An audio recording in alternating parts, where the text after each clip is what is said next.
DZRH, magandang umaga Pilipinas sa DZRH Radio, DZRH TV at DZRH Online. Kasama si Kuya Angelo Palmones. Magandang umaga Pilipinas. Miyerkules na tayo ngayon, September 11, 2024. Sa ulo ng ating mga balita, bagyo sa labas ng bansa lumakas pa. Naging tropical storm na tatawagin sa pangalang Verdi kapag pumasok na ng Philippine Area of Responsibility. Pero yung bagyong Enteng po nanalasa ng husto dyan po sa Vietnam. Nag-iwan na po ng 63 patay, 4 na po naman ang missing at maraming sakahan po na taniman ng palay ang pinalubog sa tubig baha. Ako, doon pa naman ho tayo nag-i-import ho ng bigas. Vice President Inday Sara no-show sa budget hearing ng Office of the Vice President. Kinuyog ng mga kongresista. Appropriations Chair Elizalde Co pumalag sa alegasyon ni VP Sara na kontrolado nila ni House Speaker ang national budget. Deputy Commissioner Attorney Biado itinalagang OIC ng Bureau of Immigration matapos ibakin si Norman Tansinco, dating mayor ng Iloilo na nasa drug watch list ng dating Pangulong Digong, sumuko naman sa NBI. Mga kasino ng PAGCOR nakatakdang tumanggap ng halos 2,000 bagong slot machine. 2 naman ang patay sa sunog sa Zamboanga City. Bagong balita, bagong impormasyon. Kasama si Kuya Angelo Palmones. Magandang umaga, Pilipinas! Naging bagyo na ang low pressure area na nasa silangang bahagi ng Visayas sa labas ng bansa. Tatawagin ito sa pangalang Verdi kapag pumasok na ng Philippine Area of Responsibility. Ayon sa Pag-asa, lumakas pa nga ang bagyo at nasa tropical storm category na. Uli itong namataan sa layong 2,105 kilometro. Silangan ng Eastern Visayas, taglay ang lakas na hangin umabot ng 65 kilometro bawat oras malapit sa gitna. At pagbugso na umabot naman ng 80 kilometro bawat oras habang kumikilos ng Pakaluran, Hilagang Kanluran sa bilis na 20 kilometro bawat oras. Bahagyang pinalakas ng bagyo ang Southwest Monsoon o Habagat.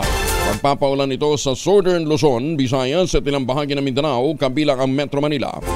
Samantala, ang isa pang sama ng panahon, yung LPA na nasa loob naman ng PAR, lumabas na ng teritoryo ng Pilipinas.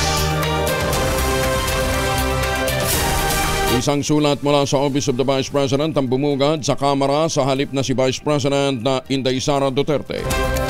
Ito'y nang magpadala si VP Sara ng sulat sa araw na kung kailan muling diringgin ng Kamara ang panukalang 2025 budget ng kanyang tangkapan. Sa liham ng Vice Presidente, sinabi nitong lahat ng kailangang dokumento ng House Committee on Appropriations ay naipasa na nila. Kasama rin na niya rito ang detalyadong presentasyon ng kanilang panukalang 2025 budget sa susunod na taon. Binigyan din pa ni VP Sara ang kanyang opening statement sa unang budget hearing noong August 27 at iginiit na ipinapaubaya na nila sa kamay ng mababang kapulungan ang budget ng Office of the Vice President sa 2025. Pumalag si House Appropriations Chair Elizalde Co sa alegasyon ni Vice President Sara Duterte na siya at si House Speaker Martin Romualdez lamang ang may kontrol sa pambansang pondo. Ayon kay Co, ang akusasyon ni VP Sara ay malaking pambubudol, ngunit ang hindi nito alam ay matalino na ang taong bayan. Sinabi pa ng kongresista, malinaw na diversionary tactic ang pahayag ng pangalawang Pangulo na tulad din ang kanyang sa tatay na si dating Pangulong Digong Duterte gusto lamang ilihis ang tunay na issue. Nilinaw ni Co na ang Committee on Appropriations ay may 139 members at 36 na vice chair. At ang pambansang pondo ay dadaan sa pagsusuri ng 24 na mga senador bago himayin sa BICAM na may 30 miyembro.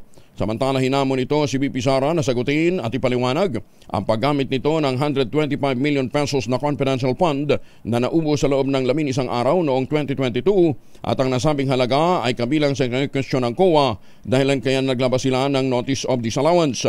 Kahapon show ang Office of the Vice President sa budget hearing na ikinadismaya ng mga kongresista. Nagkainitan nga mga kongresista matapos isnabihin ni Vice President Sara Duterte ang budget hearing sa 2025 budget ng Office of the Vice President.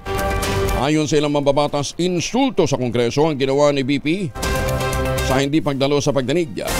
Napatayo at iginit naman ni Party List Representative Rodante Barcoleta ng sagip pa. At Davao Congressman Isidro Ungab na dapat pairalin ang courtesy sa Office of the Vice President gaya ng mga naunang tradisyon. Sagot naman ni Marikina Representative Stella Kimbo, ipinaiiral naman ito ng Kamara pero simula pa lamang ng hearing, mismong si BP Inday Sara ang tumanggi na hindi sagutin ang mga tanong. Tanong din ni Congresswoman Kimbo kung naghahanap ng courtesy ang Vice Presidente. Bakit wala itong ni isang opisyal na ipinadala para kumatawan sa kanya sa budget hearing?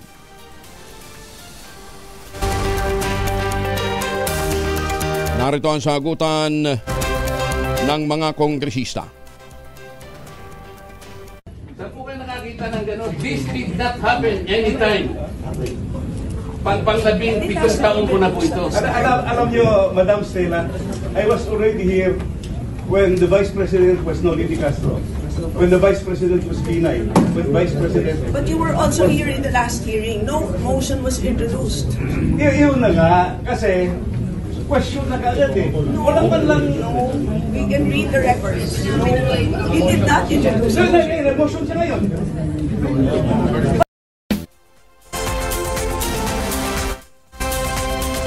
Bago ganitang nagpadala lamang ng sulat si BP Sara at sinabing hindi na nito nasagot o nasagot na niya noong nakalipas na hearing ang mga tanong ng mga kongresista at ipinapaubaya na lamang nito sa Kongreso ang desisyon para sa Office of the Vice President Budget. Una rito na-defer naman ang hearing dahil sa pagtanggi ng pangalawang Pangulo na sagutin ang mga tanong ng Kamara ukol sa budget ng kanyang tanggapan. Tinerminate na ng House Committee on Appropriations ang pagdinig sa 2025 budget ng Office of the Vice President na nagkakahalaga ng mahigit sa 2 billion pesos. Itong naging desisyon ng komite sa harap ng pag-iwas ni BP Sara sa pagtalo sa ikalawang hearing ng komite para sa panukalang budget ng Office of the Vice President.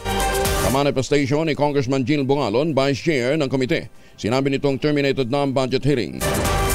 Ito niya ay sa kondisyon na bawasan ang panukalang budget ng Office of the Vice President o i-hold ang ilang pondo ng OBP na sa tingin nilang ng komite ay hindi naman kinakailangan. I move that we defer the deliberation. I move that we defer the termination of the deliberation of the proposed budget of the Office of the Vice President subject to conditions either number 1, reduce the proposed budget of the Office of the Vice President, and number 2, place the certain funds on hold until further discussions are held. I so move, Madam Chair.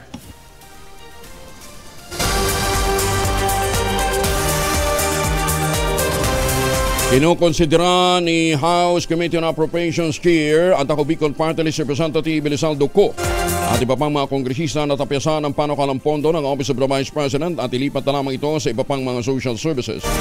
Kasunod ito ng pagpapaliban ni Vice President Sara Duterte at ng mga tauhan ng OBP sa pagdinig ng Kamara sa panukalang 2.037 billion pesos na budget para sa 2025. Ayon kay Co, ayaw kasing magpaliwanag ng BP o ng Vice President kaya't mahirap pagkatiwalaan ng 2 bilyong pisong pondo ang kanyang tanggapan. Ginit nito na hindi dapat hayaan ng komite na waldasin na naman ng opisina ang kahit 1 sentimo ng pondo ng bayan. Samantala, naniniwala naman ang mga progresibong mambabata sa Kamara na hindi na dapat nabigyan ng pondo ang mga programa ng Office of the Vice President na hindi naman epektibo. Ito matapos lumabas nga na 40% o 600,000 pesos lamang mula sa 150 million pesos na pondo ang nagamit para sa mga Magnegosyo Today program ng OPB na naglalayong matulungan ang mga individual, grupo o sektor na makaahon sa kahirapan sa pamamagitan ng pagnenegosyo. Ayon kay Kabataan Party List Representative Raul Manuel, kapag confidential funds ang ginastos ng OVP, napakabilis ang paggasta. Pero kapag programa tulad ng pagbabago campaign at magnegosyo taday, ay napatunayang hindi seryoso ang tanggapan sa paghatid ng serbisyo. Onso dito iginit ang mababatas sa mas mainam pang dumiretso na lamang sa mga concerned government agencies sa mga benepisyaryo, lalo't iilan lamang umano ang nakinabang sa mga programang ito ng Office of the Vice President. Matinding ba nga yan, ano ha? Malo, ready na ba yung ano? Una muna siguro ipasok natin yung banat ni Vice President Sara, ano ha? O, ayan ha. Ito ho yung naging pahayag naman. Naunang pahayag ni BP Inday Sara tungkol sa budget ng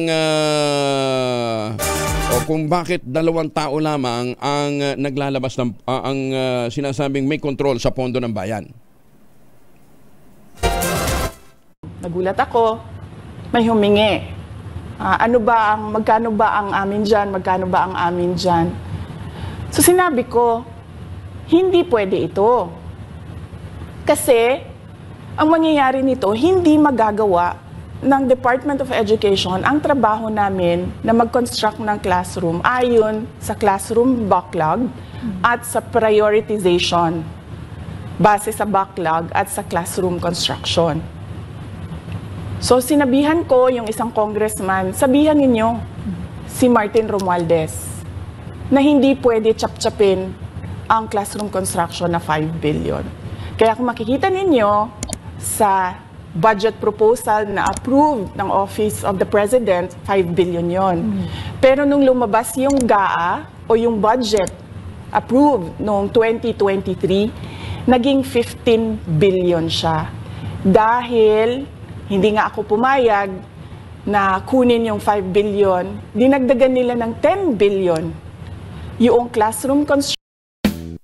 Ang ibahagi po na naging pahayag ni BP Inday Sara. Magandang umaga, Pilipinas! Ito naman yung naging sagot ni Congressman Elizalde Co. COA at hindi Kongreso ang nagsasabing mali ang paggamit ng 73 million sa 125 million confidential funds na ginamit lang sa loob ng 11 days. Talo pa po dito ang pondo ng Napoles Fund na gamit ng 60 days. Ito po, 11 days lang. And ngayon, bibigyan pa ba natin siya ng 2 billion na panggagastos daw sa mahihirap? Ibigay po natin to sa tamang ahensya. Yan naman po ang bahagi ng sagot ni Congressman Elizalde Co sa banatan nila ni Vice President Inday Sara. Ay nako mga misis, may pambili ba kayo ng ulam? May pambili ho ba kayo ng bigas? Kung ala, manood na lamang ho tayo sa mga away ng mga politiko. Mga misis, amoy araw ba si Mr. pag-uwi galing ng trabaho? Abay dahil yan sa germs sa katawan nila para labanan ng amoy araw at amoy pawis, gumamit ng Shield Bath Soap regularly. Unbeatable ang Shield sa paglaban sa germs versus another brand may shea butter. Pampalambot ang kutis sa presyong abot kaya 12.50 SRP. Kaya naman recommended ito ng Philippine Nurses Association. Kaya mga misis ay challenge you subukan ng Shield Bath Soap. Galit sa sakit, may malasakit, sulit na sulit. 16 na minuto na makalipas ang alas 4 ng umaga. Mag-showbiz na nga muna tayo. Ang init ho ng bakbakan. Golden Boy Carlos Yulo mapapanood na sa Batang Quiapo. Aba! Yung kanyang girlfriend naman, yung jowa, si Chloe San Jose. Aba, dumabi din ang showbiz offer. Matalo na balita mula kay Morley Alinio. Morley, good morning. Gising na ang showbiz, rampa na Pilipinas. Good morning, Kuya Angel. Ang bongga, ang sosyal. Dahil ang magjawang Carlos Yulo at Chloe San Jose, hindi lang kontrobersyal, hindi lang pinag-uusapan dahil sa awayan ng pamilya na nag-ugat sa pagkapanalo nga nitong si Carlos Yulo sa nakaraang Olympic sa Paris. Well, ang usap-usapan, matapos mag-guest ni Chloe San Jose sa ASAP, ay dumami ang kanyang showbiz offer. Ang dami daw commitment ngayon nitong si Chloe San Jose. Pero mas bongga si Carlos Yulo dahil kumpirmadong mapapanood na raw ito sa Batang Quiapo ni Coco Martin. Tanong ng marami, anong role kaya ang ibibigay kay Carlos Yulo? Kontrabida kaya? Bida kaya? Ano kaya? Kaya naman, excited ang mga Pilipino kung marunong umarte itong si Carlos Yulo. Yan ang ating DZRH Shabisates News. Ito po ang inyong RH47. Morley Alinio, tuloy-tuloy sa pagbabalita, tuloy-tuloy sa serbisyo, sama-sama tayo Pilipino. Babu! Maraming salamat, Morley. Sa bagay, mas mahirap na i-perfect yung tumbling kaysa sa acting. Sa acting, alam bale, alam pilay. Pero sa tumbling, ano ha? Ako, matinding panahon, mahabang panahon na kinakailangan mong gugulin dyan para maging expert ka sa mga floor exercises, bar exercises, at saka yung mounted bar. Naku, hirap nun. Hoy mga mamis po, pwede ho tayong mag-laundry day today. Pinuto ka ba kapag makapit, madikit at malupit ang mantsa? All you need is pride. At mapahirapan ang self-concept pride, easy at worry-free naman ang laundry. Sa Triple Stain Away Formula, tanggal ang matitinding mantsa based on test sa chocolate, mud and Sabonmont Cotton. Gawa po ito ng ACS. Maganda umaga, Pilipinas! 21 anyos na college student patay sa aksidente sa motorsiklo sa Aguilar, Pangasinan. Masantos siya kabasan ni Chikamin sa ating mga kababayan dyan sa Pangasinan. Freddy Pahardo sa detalye, RH38. Freddy.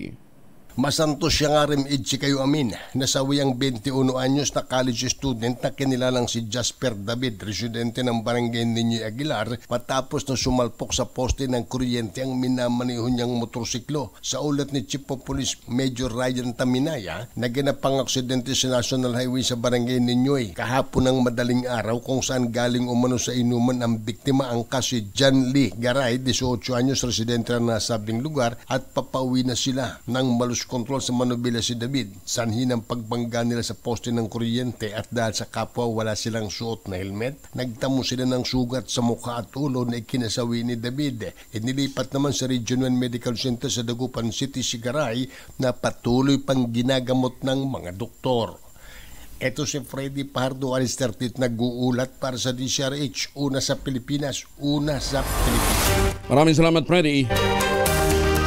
May kapalit na sa pwesto ang nasibak ng Commissioner ng Bureau of Immigration na si Norman Tancinco. Inanunsyo ni Justice Secretary Crispin Remulla na itinalaga bilang kapalit nito, officer in charge ng ahensya, si Deputy Commissioner Anthony Biado. Ayon sa ipinalabas na Department Order No. 628 ng Justice Secretary, permado ni Remulla epektibo ang pagiging acting chief ng BI ni Biado simula kahapon September 10. Mananatili siya sa pwesto hanggat wala pang naitatalagang bagong commissioner ng Bureau of Immigration.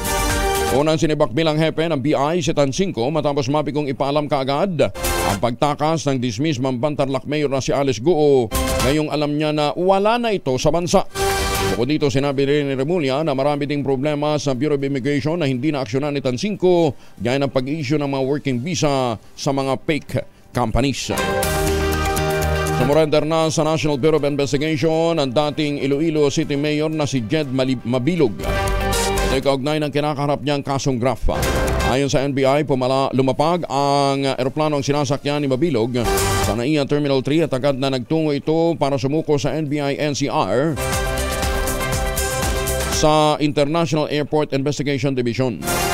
Kinumpirma ng NBI na una nang nagpadala ng surrender pillar si Mabilog noon pang Lunes para harapin ang kinakaharap niyang kasong kriminal.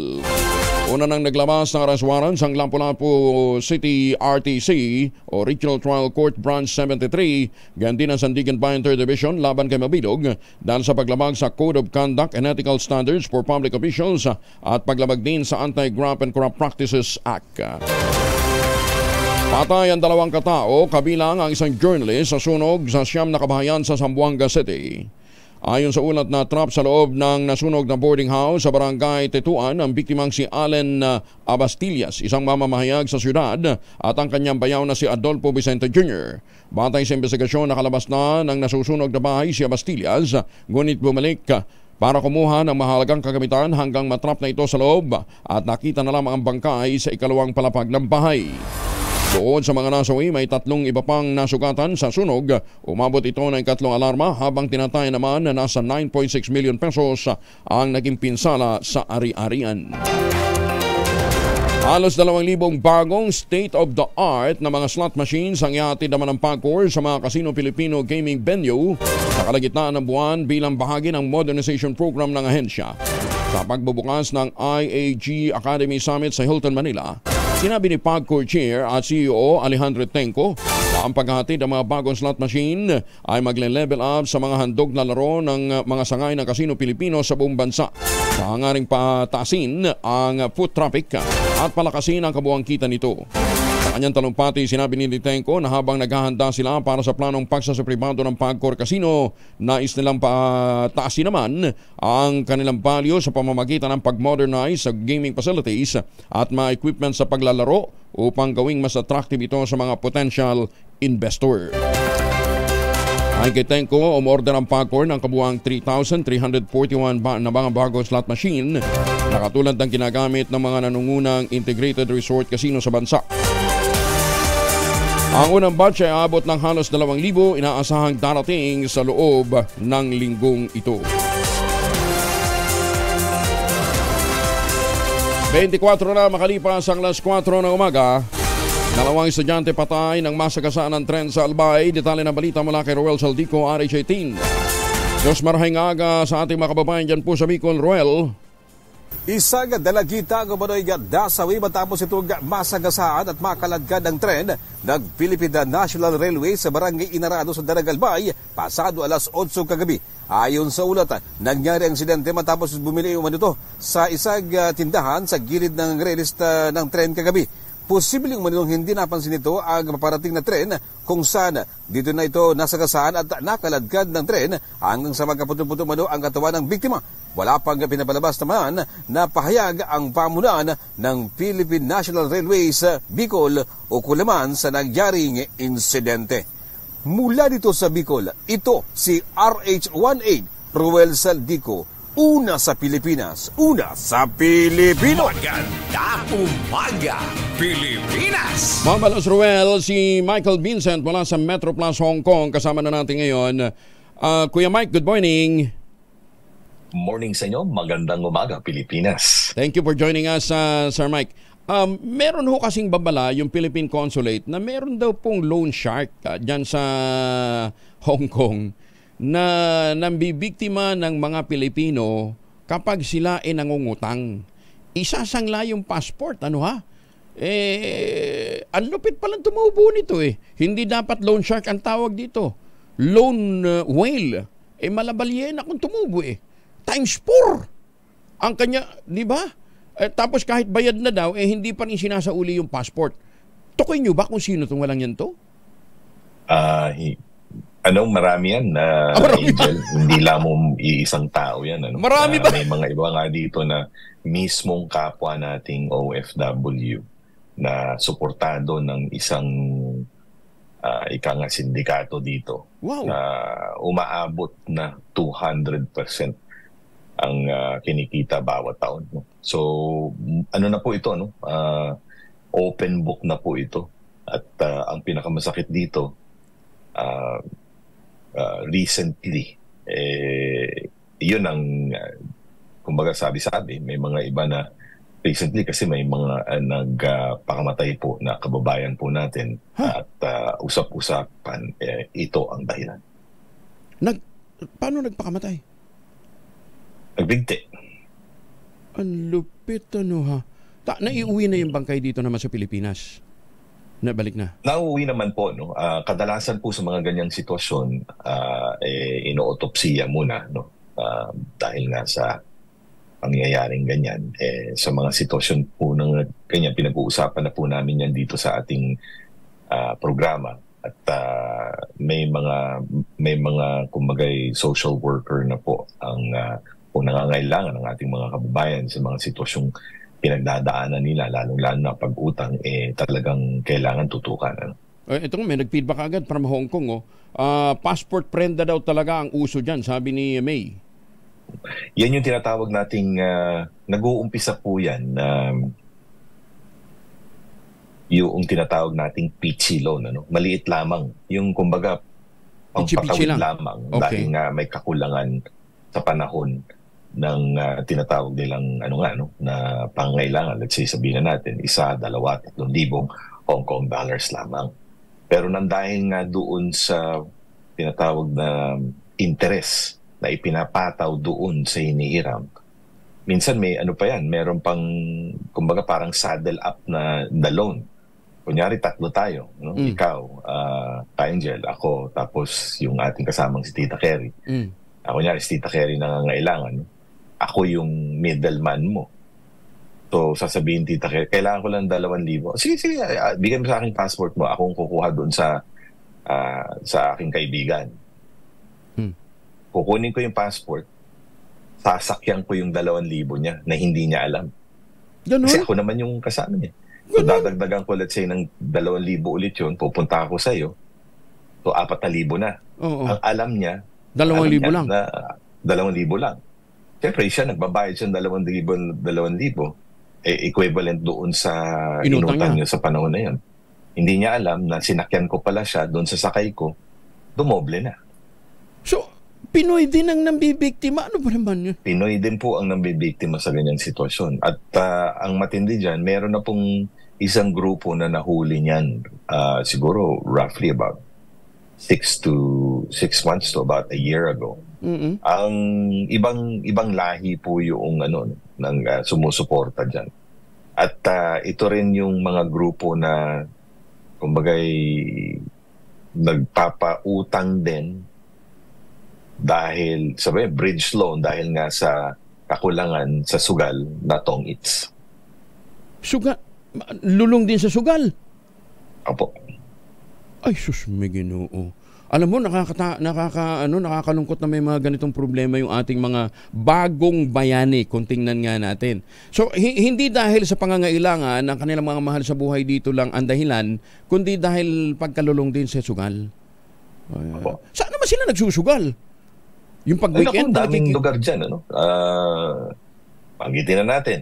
Diyan sa ilalim, alam niyo po yung Central. Central. Nyo naman yan na ka-Angel. Yung isang malaking bangko dyan, merong open space yan sa ilalim. Yes. Nagsusugal sila dyan. Sa mga parks, nagsusugal yan sila. Ano ito pagka-weekend? Pagka-weekend, pagka nagkikita-kita sila? Pag-weekend, opo. Palasak na po yan. At ilang beses na rin po naglabas ng, kumbagay, babala ang ating konsulado sa sitwasyon na ganyan. At nakakalungkot po kasi, alam niyo po, sometimes, hindi naman natin maaalis din sa ating mga kababayan. Alam mo naman dyan, di ba, sa atin sa Pilipinas, parte yan ng natin, kultura ho natin, yung mga tabi-tabing beto-beto, tong-its, at kung ano pa. Ano lang siya, leisure lang siya, di ba? Hanggang naging, na siya, hanggang naging bisyo na, nalulung na, kumbaga. Naging sakit na yan, at umuutang na. Yung iba, sometimes buong sweldo, nalalagay sa ganyang sitwasyon. So, anong ginagawa ng konsulado natin outside of giving warning? Meron bang... Well, nakikipag-ugnayan po tayo, no? Dahil alam naman po natin na wala naman pong legal na chance ang isang sino man na magsugal dito sa Hong Kong. No? So nakikipag-ugnayan yan sila sa kapulisan. In fact, ang ating assistance to nationals, both sa ating migrant workers office at ang ating konsulado, sila po yung namamagitan dyan. Minsan yung may utang, pupunta doon sa konsulado o yung mismong nangutang, kino-complain yung kababayan natin. Minsan, mas matindi pa nga yung kababayan natin na OFW dahil sa may utang siya sa akin anong gagawin ko? Diba? So, mahirap po, siya, no?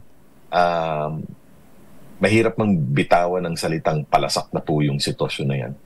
Pero nandyan po, nakatutok po yung konsulado. Pero gaya ng sinasabi natin, dahil nga sa pangangailangan. Kaya nga po siguro ang ma-advise ko lang sa ating mga kababayan din dyan, may mga kamag-anak na OFWs, specifically galing dito po sa Hong Kong, mag-isip-isip din naman po kayo sa pangangailangan ninyo dyan. Kung yung paghingi. Pwede naman pong isource yung kakulangan sa pinapadala ng inyong OFW mula dito po sa Hong Kong. Huwag naman natin bigyan din ng mabigat na pressure na lahat, kumbaga, binabaling natin sa kanila yung gastos, yung financial burden, no, doon sa ating kababayan. Kailangan maging din po tayo, maging matutukan din po natin yung sitwasyon. Huwag natin hayaan na sila lang po ang kumbaga source ng income natin. Pero palagi ko, Sir Mike, it's about time that DMW comes in, manghimasok na kung ganun katindi na yung problema. Kasi ito, hindi lang daw ito unang pagkakataon na may nag-suicide. Marami na raw mga nagpakamatay dahil nga sa pagkakabaon sa utang at pagkakalulong sa sugal. Nako. Alam mo, yung gusto ko rin pong i-advise sa mga kababayan po natin. Alam natin na paminsan-minsan nagkakaroon tayo ng pagkakataon na kinakailangan po natin dumaan sa tinatawag nating bridge, na patawid lamang, na hiniram na pera. Okay yun kung let's say naiintindihan tayo ng ating mga kababayan, pero may mga iba dyan talaga tuso na po doon sa sitwasyon na yan.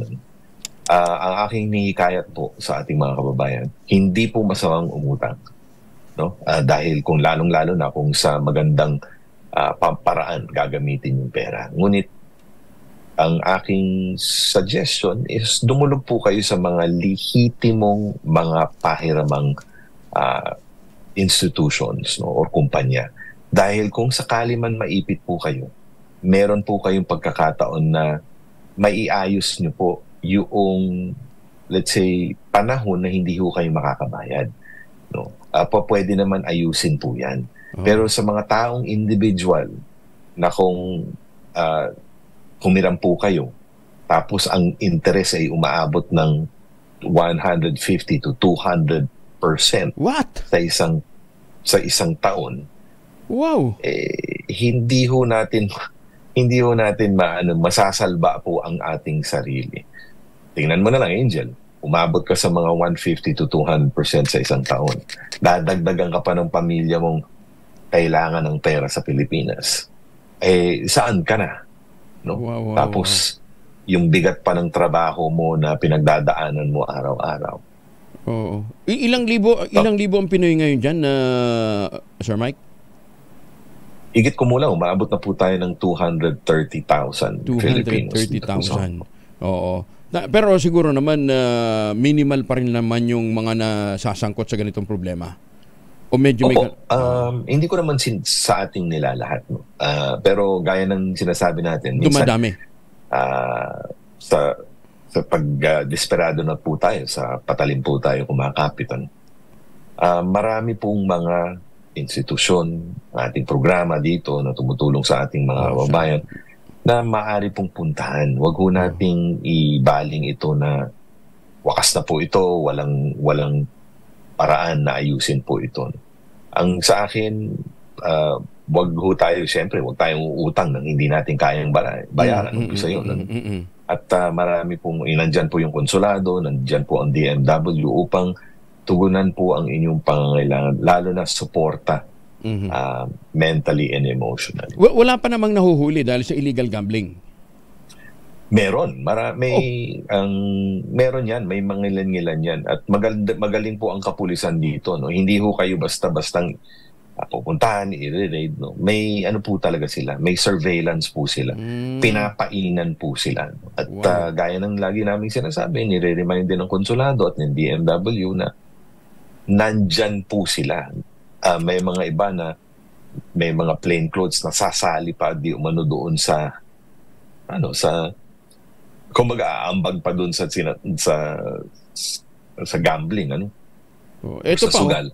Tapos nung bigla na lang dadamputin silang lahat. At dito, pag dinampot po kayong ganyan, tapos pinatawan po kayo ng kaso, automatic po yun. Meron na po kayong meron na po tayong report mula sa police. Kakasuhan po kayo, magbabayad po kayo ng maaaring multa at maaari pa rin po kayo makulong. Sa ganung paraan, siyempre, mga employers, hindi na po kayo i-hire, maaaring pauwi na rin po kayo, deport din po kayo. Ito, marami din daw nawalan ng trabaho dahil nga daw sa prenda ng passport. Kasi nga, yung kababayan natin na hindi makapagbayad, wala ng passport. So, nawawalan din sila ng trabaho. Gaano kalaki ang joblessness dyan ng mga Pinoy? Well, hindi naman gaano, no? Kasi dito naman, ka-Angel, meron naman tayong may batas tayo ayon doon sa kanilang kontrata. Kung ikaw may ma-terminate, meron naman tayong ma-terminate either way. Ikaw mag-terminate or ang employer mo mag-terminate. Pero po kayo 14 na araw na makapaghanap ng panibagong amo. Pero kung meron po kayong kaso, sa ganung paraan, either sa gambling or sa pangungutang, bago kayong choice. No? Uuwi po kayo ng Pilipinas, lalo na kung alam po ng magiging panibago niyo pong employer na meron po kayong kaso. Wow. Ng immigration na i-process po yung papeles nyo. Or even bago pa malaman ng immigration yung pagpaprocess, sa employer pa lang malaman na meron po kayong ganong sitwasyon, talagang hindi po kayo i-hire ulit, no? Or i-employo nitong panibagong niyo pong employee. Basta ang Metro Plus Hong Kong, yung programa po ni Michael Vincent dyan po sa Hong Kong, ay isa po sa mga talagang takbuhan ho ng mga Pinoy. Kaya nakakalungkot, Sir Mike, na malaman na may ganitong mga sitwasyon na may mga nagpapakamatay na dahil sa pagkalulong sa utang. Kaya sa mga kababayan natin dito na may mga kamag-anakan overseas, tama si Sir Mike, huwag niyo namang iasa 100% sa kanilang, ipapasan lahat yung problema nyo sa mundo, di ba? Hindi ho sila hindi ho sila namumulot ng pera. Ay, Ginoo ko. Sir Mike, thank you for joining us and maraming salamat sa inyong patuloy na pag-aalaga, paggabay dyan sa ating mga kababayan sa Hong Kong. Salamat, mabuhay ka. Thank you. Si Michael Vincent mula po sa Metro Plus Hong Kong. Secretary Hans Leo Kakdak, mukhang ito kinakailangan na ng matinding intervention. Baka kinakailangan na ng mga, tawag dito? Counselor, na po pwedeng, hindi counselor, hindi yung counselor na counselor, na magbibigay ho ng gabay dito po sa ating mga kababayan. Ay, sus, may Ginoo. May buntag sa mga taga-Udjongan, Romblon. Ayun, pagka holidays daw, tsaka Sunday, malakas ang baraha dun. Oo. Ay, nako, oo. Ang ating mga bagong bayani, andun ganun ho yung sinasasadlakan sitwasyon. Samantalang yung mga mambabatas natin dito ang pinag-uusapan, magkano ko riyan, magkanong komisyon ko. Maganda umaga, Pilipinas! 40 minutos na makalipas ang alas 4 na umaga. Para ho sa mga may importanteng lakad, huwag kalimutan magbaon po ng proteksyon ng pamilya laban po sa mikrobyo. Dalawang formulation ng family alcohol, yung family 70% isopropyl alcohol, especially prepared for clinics, hospital, pharmacies, laboratories, pero okay na okay din po sa mga households. Very effective yan sa disinfection at sterilization. Ganyan ang bagsik ng family 70% isopropyl alcohol. Maghapon man natin gamitin, no problem, hindi po manuno yung ating mga kamay dahil meron po itong moisturizer. Yun namang mabagong family rubbing compound improved cologne, yun po yung mabagong isopropyl alcohol na gamit ho ng mga masahista, mga barbero, mga doktor, mga nurse, mga kumadrona. Magandang umaga sa ating mga magagandang kumadrona. Ginagamit yan for sponge bathing and other cleansing purposes. Family rubbing alcohol parang DCRH na sa mahabang panahon. Mabibili sa namang butik at convenience stores nationwide.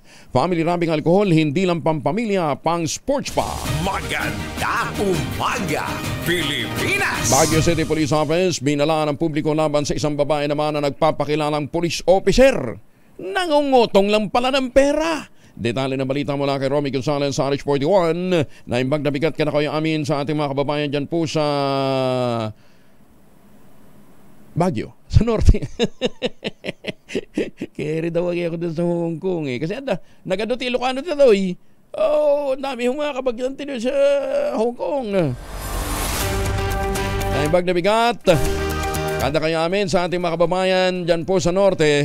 Detalye ng balita mula kay Romy Gonzalez sa RH41. Romy. Binalaan ng Baguio City Police Office ang publiko na huwag maging biktima ng mga scammers na gumagala sa Baguio City. Sa ipinarabas na public warning ng Baguio City Police Office, isa umanong babae ang nagpapakilalang Police Lieutenant Colonel Linda Suarez na naka-assign sa Station 7 ng Baguio City Police Office sa Central Business District sa kanyang mga binibiktima. Tinatawagan naman noon ni Suarez ang kanyang mga bibiktamihin na may naisang pangkaso laban sa kanila at para hindi mahuli ay kailangan sila magbayad. Hindi binanggit ng Baguio City Police Office kung meron ng naging biktima ng naturang peking police officer. Tinutugis na ng mga operatiba ng BCPO ang naturang peking lady cop para matigil na ang kanyang pambibiktima sa mga tao.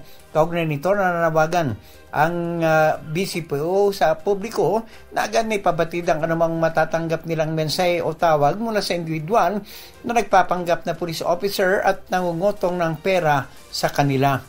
Ito si RH41 Romy Gonzales para sa DZRH. Una sa Pilipinas, una sa Pilipino. Maraming salamat na Romy. Diyos Tagina. Back-to-back naman ang naiuwing panalo ng affordable housing segment ng SM Development Corporation.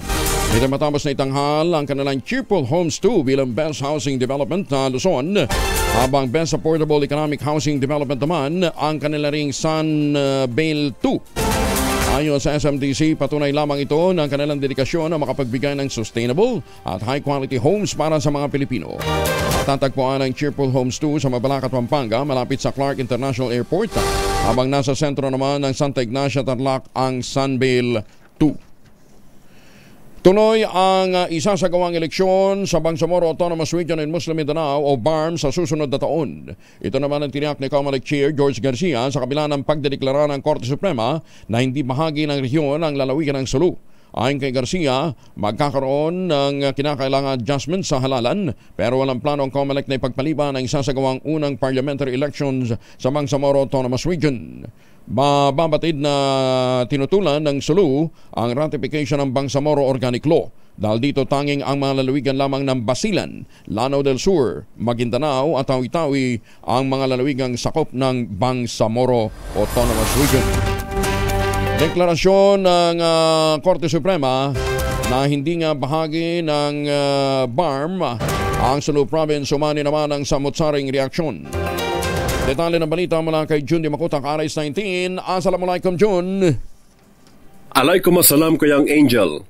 Isa sa mainit na usapin ngayon sa BARM region ay ang naging desisyon ng Supreme Court na hindi nakabahagi ng BARM ang Sulu Province na nagdulot ngayon ng iba't ibang emotional reactions mula sa mga ordinaryong mamamayan, ganun din sa mga leaders. Sa desisyong ito ng Korte Suprema, nakasaad na mariing kinikilala nito ang validity ng Bangsamoro Organic Law ng BOL, subalit dinideklara naman ng SC na hindi nakabahagi ng BARM ang Sulu. Batay daw ito sa overwhelming votes of no to inclusion ng Sulu noong 2019 plebiscite. Kaugnay nito, sa press conference, inihayag ni BARM spokesperson Mood Asnin Pendatun na ang paunang mandato mula kay Chief Minister Alhaj Murad Ibrahim ay gagawin nilang lahat ng possible legal options na maagapan ang issue sa kabila na ang SC decision ay final and executory. Sa kabila nito, tuloy pa rin umano ang implementations ng lahat ng basic services ng BARM sa Sulu. Sa reaksyon mula kay former Governor na ngayon Congressman Mujib Hataman, sinabi nitong hindi niya maikubli ang kalungkutan at pagkadismaya. Anya, ang Sulu ang naging duyan ng pakikibaka para sa isang malayang Bangsamoro ngayon. Sa panig naman ni 1st District of Lanao del Sur Congressman Zia Alonto Adjong, labis din itong nalungkot at nanghihinayang. Ang Sulu ay isa umanong kawalan sa Bangsamoro homeland na kasama sa struggle at pangarap na pagkakaisa at pag-abot ng kapayapaan para sa Bangsamoro people. Sa pahayag naman mula kay former MILG BARM Minister Attorney Nagib Sinarimbo, nakakalungkot isipin umano na dahil lamang sa political conveniences ay mamamatay ang pangarap ng Bangsamoro na nag-alay ng supreme sacrifices para sa katuparan nito. Nakikita niyo umanong magkakaroon ito ng consequences tulad na lamang ng employment status ng mga empleyado ng iba't ibang ministry sa Sulu at ganun din ang mga proyektong iniimplementa sa naturang probinsya. Mula sa Bangsamoro Region, Mindanao, RH19, Jun Di Makutak, nag-uulat sa DZRH, una sa Pilipinas, una sa Pilipino. Sukran, Jun. Bagong balita, bagong impormasyon, kasama si Kuyang Angelo Palmones. Magandang umaga, Pilipinas! 47 makalipas ang alas 4, ipinadideklara naman ni Senator Amy Marcos na regular non-working holiday ang araw ng eleksyon sa bansa. Nakapalaw ito sa inisponsor ang Senate Bill 8187 ng Presidential Sister na siyang chairman din ng Senate Committee on Electoral Reforms. Ayon kay Senator Marcos, dapat na maging malaya ang lahat ng mga Pilipino na ma-exercise ang kanilang right to suffrage nang hindi nakokompromiso ang kanilang trabaho. Ang botohan niya ng Pinoy ang sagisag na buhay ang demokrasya sa Pilipinas. At ang pakikibahagi nila sa pagboto ang pinakamahalagang kontribusyon sa kinabukasan ng bansa. Ipinunto pa ni Senator Marcos na milyong mga Pilipino ang mawawala ng karapatang bumoto sa eleksyon dahil sa tindi ng pangangailangang kumita. Sa ngayon na niya ay nag-i-issue lamang ng Presidential Proclamation ng gobyerno upang ideklarang special non-working holiday ang araw ng halalan. Hinikayat naman ni Senator Marcos ang mga kapwa mambabatas na ipasa ang naturang Senate Bill na nakapaloob sa Committee Report number 310. Ang pangako ng demokrasya ay dapat panindigan na pagkagpagay sa harap ng batas ang bawat mamayan. Na isang araw man lang sa ilang taon ang boto ng bawat Pilipino, mayaman man o mararita, dalubhasa o halos di nakapag-aral, may mataas na posisyon o walang-wala, ang boto nila ay parehong timbang. Ngunit sa kasamaang palad at sa pangangailangan kumita, lalo't arawan lamang ang bayad. Libo-libo at milyong Pilipino ay inaagawan ng kanilang dakilang karapatan bumoto tuwing halalan. Na-corner naman ni Senator Bongo ang PhilHealth para tiyakin sa mga Pilipino ang mas magandang serbisyo at benepisyo bago matapos ang taon. Sa ikatlong pagdinig ng Senate Committee on Health na pinamumunuan ni Senator Go, inabot ito na halos 5 oras kahapon. Hindi tinanggap ng senador ang pambobola ng mga opisyal ng PhilHealth hinggil sa mas magandang serbisyo at mga benepisyo. Nangako ang PhilHealth na maibibigay ang mas mataas na benefit packages sa mga miyembro nito bago matapos ang Nobyembre ng taong kasalukuyan. Ayon kay Senator Go, tiniyak ng PhilHealth na ipatitigil na nito ang single period of confinement policy na tinawag ng mambabatas na No Retreat Sakit Scheme. No Retreat Sakit Scheme. Sa nasabing policy, hindi na ay kinocover ng PhilHealth ang sakit ng isang miyembro kung muli itong tatamaan ng katulad na karamdaman sa loob ng susunod na 3 buwan hanggang 6 na buwan. Wala pa kayong ginagawang pagbabago sa PhilHealth. Puro kayo pag-aaralan ko, we will study, puro to board decision to. Andyan yung pondo buti sana ko wala kayong pondo. Sa bawat desisyon na gagawin ninyo sa buhay ninyo, isipin niyo yung mga mahirap, yung mga pasyente. Yan lang po. Hindi kayo magkakamali dyan. Samantala, sa panig naman ni Senator Lido Lapid, nagsagawa ng relief mission ng Lingkod Lapid team sa bayan ng Minalaba, Camarines Sur. Sa pamamagitan ng tanggapan ni Supremo ni Senator Tolitz. Nakipag-ugnayan sila sa DSWD para mabigyan ng family food packs ang nasa 10 o 1,000 biktima ng pagbaha dulot ng bagyong Enteng sa Kabikulan. Sa maikling mensahe naman ni Senator Lapid, inaasahan ng senador na malaki matutulong ng mga food packs para maitawid ang kanilang pangangailangan sa gitna ng kalamidad. Nagpasalamat naman ang mga benepisyaryo kay Senator Lapid sa mabilis na aksyon at paghatid ng tulong sa kanila. Sinabi ni Mayor Christopher Lizardo na si Lapid ang kauna-unahang senador na rumisponde at kagyat ng sumuklono sa mga kababayan niyang na biktima ng pagbaha kamakailan. Nakatakda namang magpasa ang konseho ng Minalabak ng isang resolusyon para kilalanin ang naging malaking ambag ni Senator Lapid sa pagtugon sa pangangailangan ng mga residente ng Minalabak.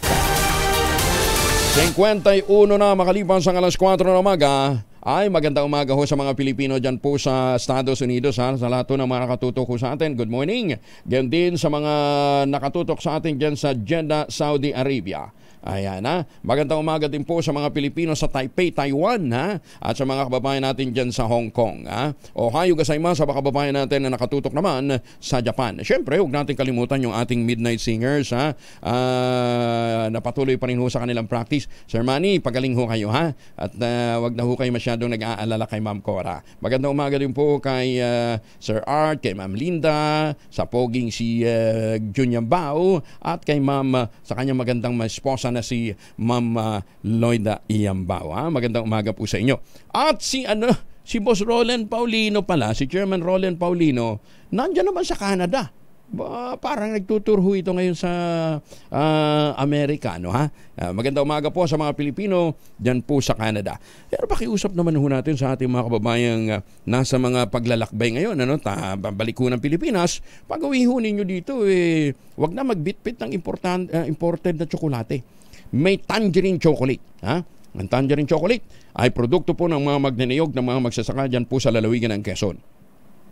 Sa tulong po ni Dr. Helen Tan, yung mga planting material ng kakao galing Davao, hinakot po yan para maitanim sa ilalim ng mga nyugan. Kaya ngayon ay nagpuproduce na sila ng dekalidad na cacao beans.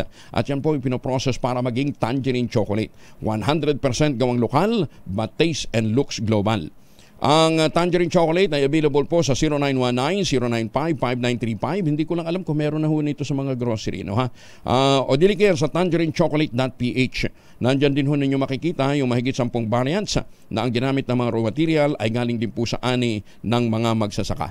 Ang sabi po ni Dr. Helen Tan, sa bawat pagtangkilik po natin sa tangerine chocolate, pinalalakas natin ang loob ng ating mga magsasaka, pinalalakas natin ang ating ekonomiya.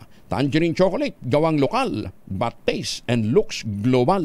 Magandang umaga, Pilipinas! Security guard ng lokal na pamahalaan ng San George, Samar, pinagsasaksak ng kainuman. Nako, ito na naman.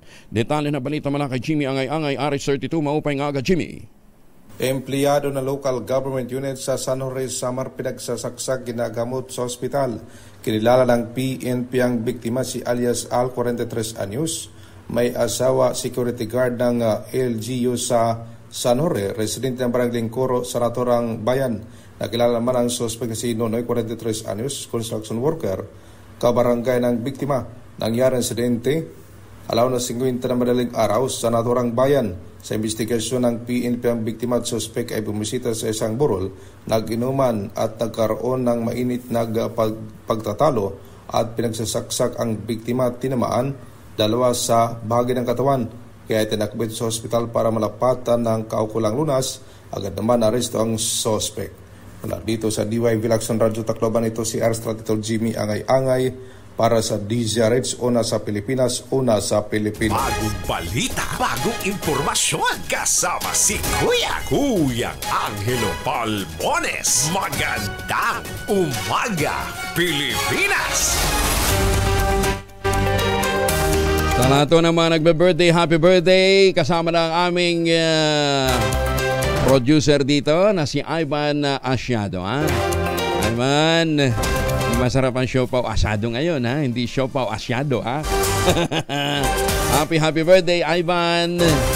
Happy birthday, Ivan! Siguro naka-100 bati na ako dito. Ala pa rin nangyayari. Happy birthday, Ivan. Happy birthday din kay Congressman Mujib Hataman. Tatambakan ang mga ebidensya ng komite ni Senator Risa Ontiveros ang dismiss Mambantarlac Mayor na si Alice Goo para tuluyang mapiga ang katotohanan.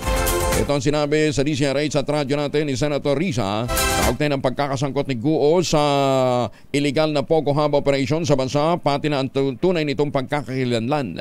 Hinimok din ni Senator si Goo na magsabi ng totoo dahil handa naman daw ang mga otoridad na protektahan siya bilang resource person. Dagdag pa rito, tanging ang katotohanan lamang din daw ang makapagpuprotekta sa kanya.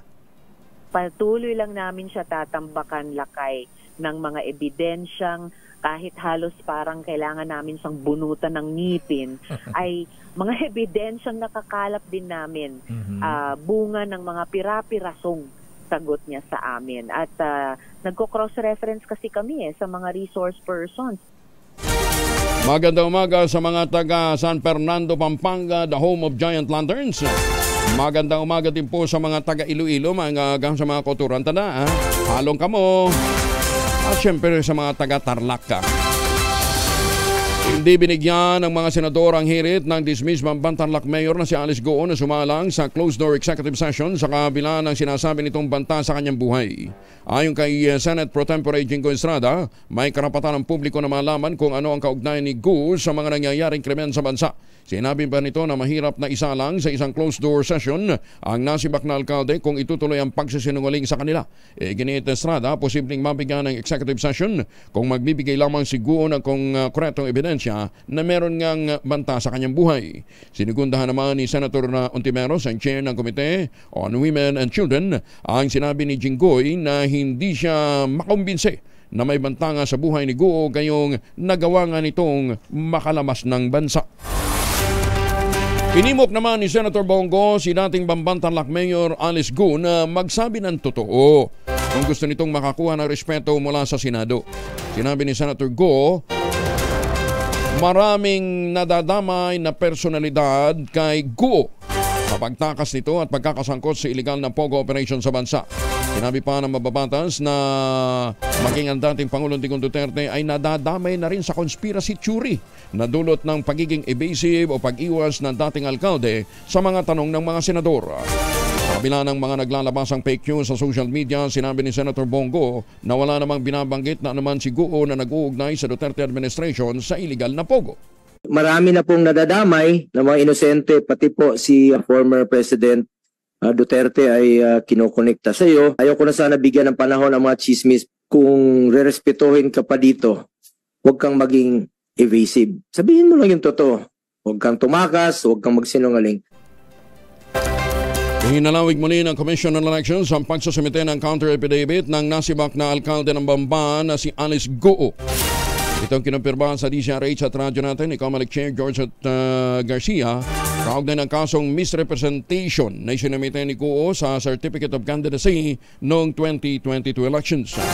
Ayon kay Chairman George Garcia, sa halip na hanggang September 16 na siyang unang hiniling ng kampo ni Guo, hanggang September 12 Huwebes na lamang ang ibibigay nilang palugit. Iginit ni Garcia na wala nang ibibigay na dagdag na extension sakaling mabigo pa rin ang kampo ng dating alkalde na magsumite ng counter-affidavit. Hanggang September 12 ang binigay pong palugit para sumagot at ito po hindi na papayagang maghingi pa ng extension. Sapagkat nung una pong nahingi ng extension sa amin, wala naman po na pala dito sa Pilipinas. So parang ang tingin namin, bakit naman hindi ng extension kung magtatago pala at nawala pala? Ngayon, humihingi sila po ng panibagong extension, siguro naman po wala ng kadahilanan para iti palawigin pa sapagkat nandito naman po sa Pilipinas at mukhang makakasagot naman na. Ay, magandang umaga sa Prime Water. Binabaha ang mga daan pero ang San Jose del Monte, Bulacan, 2 weeks nang walang tubig. Wala sa Prime Water. Sabi ko nga sa inyo, kayo naman, dyan sa Prime Water, alam ho ninyo, pwede ho kayong magnegosyo. Pwede kayong magbukas ng vulcanizing shop. Mas malakas ang hangin na lumalabas kaysa sa tubig. Kinumpirma ng Presidential Anti-Organized Crime Commission, konektado ang mga nasalakay nilang illegal pogo hub sa bansa. Ayon kay PAOK Undersecretary Gilbert Cruz, nadiskubre sa mga operasyon na parehong mga tao lamang ang nahuhuli nila mula sa mga ni-raid na pogo sa Porac, Pampanga. Lumalabas sa kanilang investigasyon na ang pogo hub na kanilang ni-raid sa Cebu ay konektado sa pogo hub sa Bambantarlac. Nitong nakaraan, may 167 Chinese national ang nadakip sa Cebu na ngayon ay nakadetain naman sa isang temporary holding facility sa Pasay City. Nasabi natin na konektado po itong mga pogo na nahuli natin, whether it's Metro Manila, sa Luzon at sa ito nga yung latest natin sa Visayas. Ayun, ito yung sinasabi ni sinasabi ni tatandaan ninyo ni Dana Sandoval na parang nire-recycle lamang, nahuhuli pagkatapos nakakalabas, tapos nung huli mag-raid sa Cebu, nandun na naman.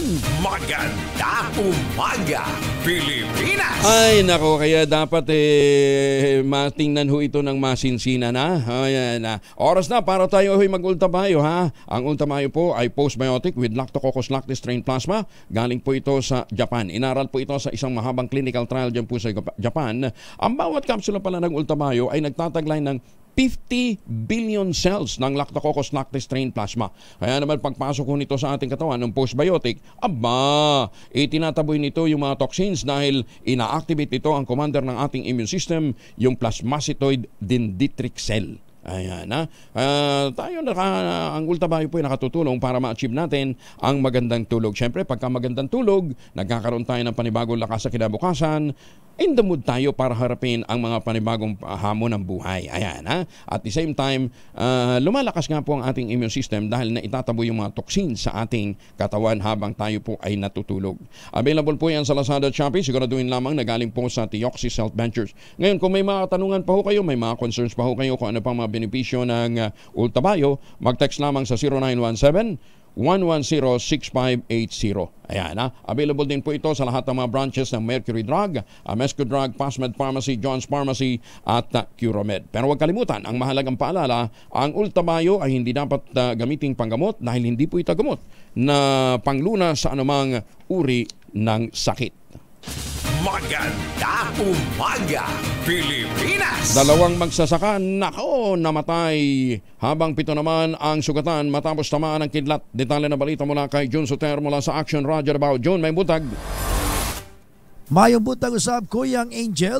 Nasawi ang 2 magsasaka habang 7 naman ang sugatan matapos tamaan ng kidlat. Alauna ng hapon kahapon, September 10, 2024 sa may sitio Mawato, Barangay Bantol, Marilog District, Davao City. Ang 2 biktimang namatay ay nakilalang sina Emma Bansilan, 49 anyos at Nineta Nua, 53 anyos, kapwa nakatira sa nabanggit na lugar. Habang sugatan naman sina Arlene Dalagma, 49 anyos, Lito Ansang, 60 anyos, Jerry Ugao, 44 anyos, Rowena Larissa, 46 anyos, Joel Ansang, 30 anyos, Noemi Altubar, 58 anyos, at Mila Munoy, 20 anyos. Silang lahat ay magsasaka at magkapitbahay sa Marilog District, Davao City. Ayon sa report ng Marilog Police Station, kasalukuyan silang nag-harvest ng palay nang bigla lang bumuhos ang ulan kaya minabutin lang magpasilong sa isang kubo. Ngunit bigla silang tinamaan ng malakas na kidlat na nagresulta sa pagkamatay ng 2 biktima at pagkasugat ng 7 magsasaka. Kaagad na sinugot sa paggamutan ang mga nasugatan habang dinala naman sa lokal na punerarya ang namatay na mga biktima. Ito si June Soter para sa DZRH. Una sa Pilipinas, una sa Pilipino. Daghang salamat, June Soter. Ay, sa mga kababayan natin dyan sa Central Luzon at mga karating lalawigan, baka naghahanap po kayo ng magandang investment opportunity. Ito na yung pinakamurang ready for occupancy unit ngayon sa buong housing industry. With easiest term, may 5% lamang down payment, pwede pang gifts. Ito pa rin ang pangarap na magkaroon ng sariling bahay sa presyong abot kaya. Ang tinutukoy po natin ang mga proyekto ng Westchester Realty, yung sa Vera Mabalacat, sa Vera Bacolor at sa Mira at sa Vera Prestige. Nasa loob po ng township yung pong mga amenities. Hindi lang po eskwelahan, simbahan, palengke, nandun din ho mismo ang munisipyo. Kaya hindi mo na kinakailangan bumiyahe pa ng pagkalayo-layo, ha? Sabi nga ni Malo Cabral, yung mga apo niya, walang problema dahil papasok sila, nasa township lamang, hindi ho sila malilate. Ayan, ha? At higit sa lahat, hindi ho ito basta-basta binabaha kahit malakas ang ulan dahil maganda ang drainage system. Napaka-importante ho nun na hindi bahain po ang inyong lugar, ha? Para hindi ho kayo namumroblema at hindi madaling anayin ang inyong mga bahay. Ayan, ha? Kaya ito pa rin ang pangarap na magkaroon ng sariling bahay sa presyong abot kaya. Mag-text na o tumawag sa 0996-501-5555 o sa 0947-434-5555. At kung ngayon pa kayo bibili, may chance kayong manalo ng bagong kotse. Hanggang Disyembre po ito, ha, may raffle ho sa December. So bago ng bahay mo, bago pa ang kotse mo.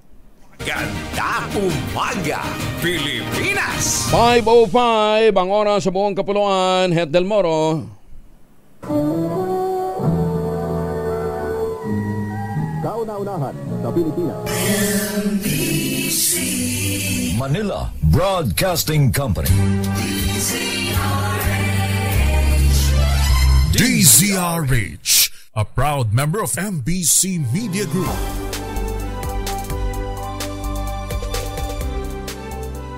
Champion Super Clean, Champion sa linis, Champion sa bango. 4.75 SRP na lang.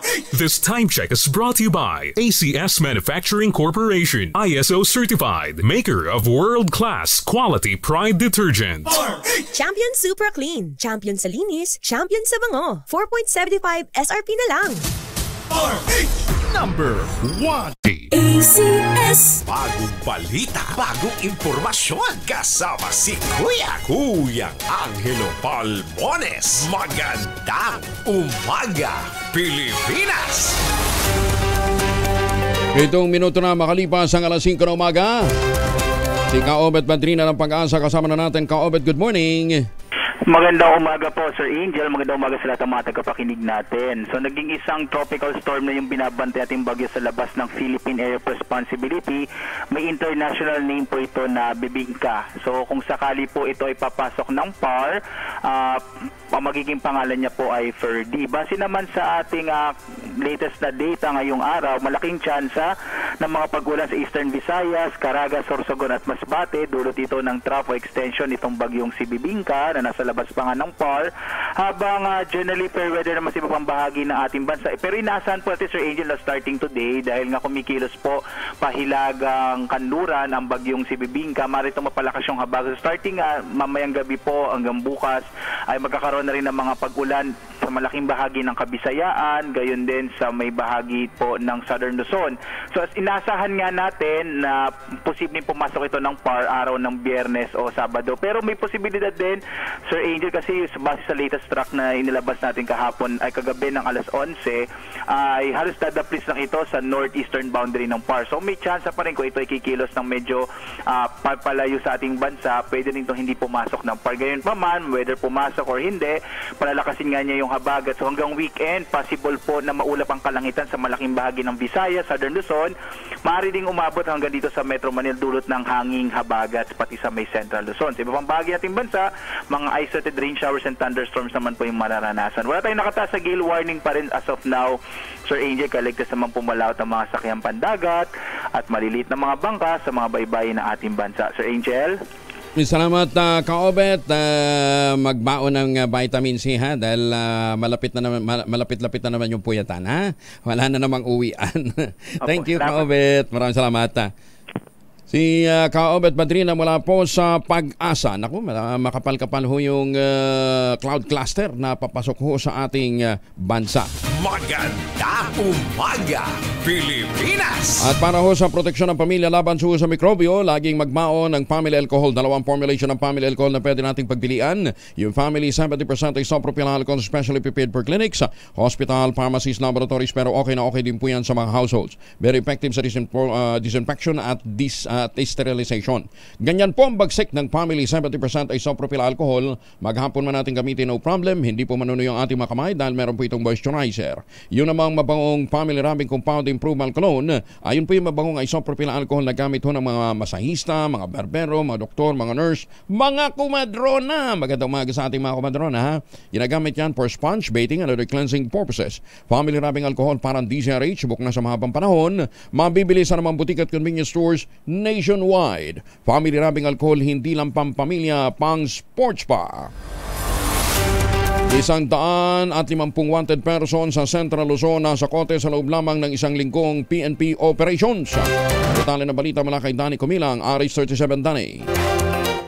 Matagumpay na naaresto ng mga otoridad ang 150 mga wanted na individual sa buong Central Luzon. 37 sa kanila ay kinilalang kabilang sa most wanted person na sangkot sa mga mabibigat na krimen tulad ng illegal na droga, panggagasa at pagpatay. Ang isang linggong ikinasang operasyon ng PNP mula September 2 hanggang 8 ay bahagi ito ng patuloy na pagsisikap ng Police Regional Office 3 na isadlak sa likod ng Riyas na Bakal ang mga nagtatago na nagkasala sa batas para tiyakin ang kaligtasan ng publiko sa buong gitnang Luzon.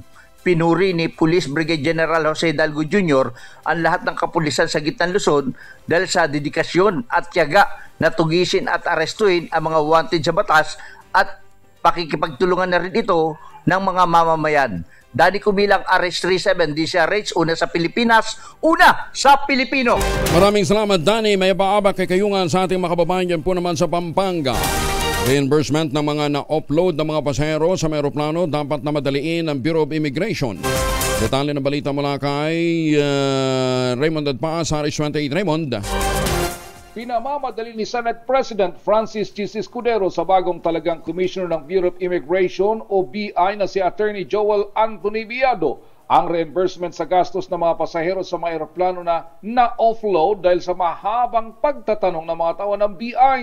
Ayon kay Escudero, bare months na pero wala pa ni isa ang nababayaran sa mga na-offload na mga pasahero.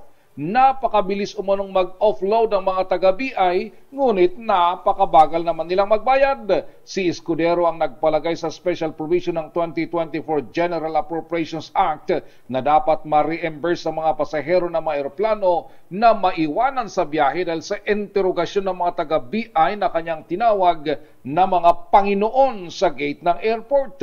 Manggagaling ang pondo sa unutilized collections ng BI na ibinabalik sa Bureau of Treasury. Noong 2022 ay may 32,404 na mga pasahero sa eroplano ang naiwanan sa biyahe.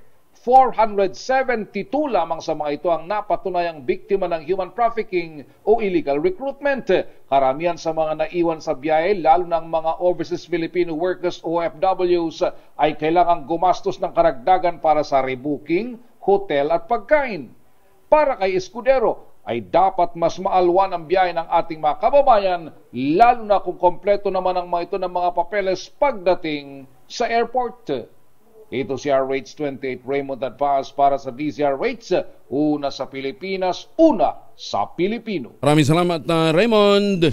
Magandang umaga, Pilipinas! 14 na minuto na makalipas ang alas 5 na umaga. Nako, pwede na ho tayo mag-take ho ng ultamayo. Pero sabi ho naman dalubhasa, 2 kapsula bago ho tayo matulog. Yun ang pinaka-eficienteng pag-inom ho ng ultamayo para na-achieve ho natin yung mga benefits ito.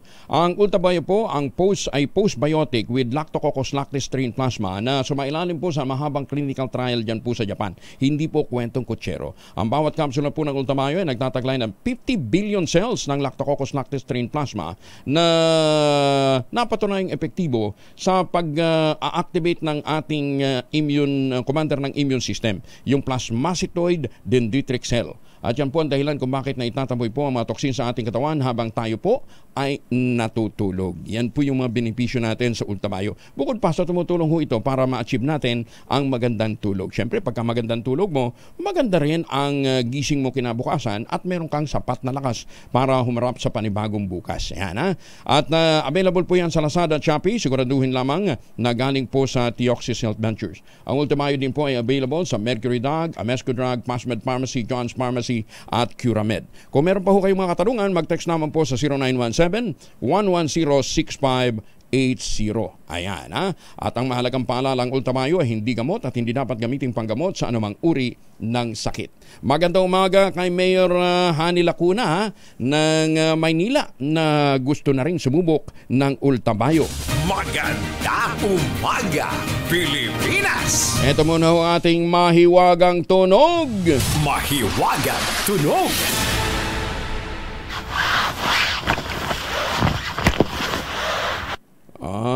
Ano kaya yan, ha? Bukas na ako magbibigay ng clue. Ayan. Kasi 2,000 pa lang ngayon eh. Pagka nagbigay ako ng clue, nakukuha na kagad ng ating mga suki eh. Ano, ha? Basta, ito na lang. Yung isang item dyan ay inuupuan. Tama ba? Teka, baka naman magkamali na naman ako eh. Magbigay ako ng clue pagkatapos mali naman pala yung clue na ibinigay natin.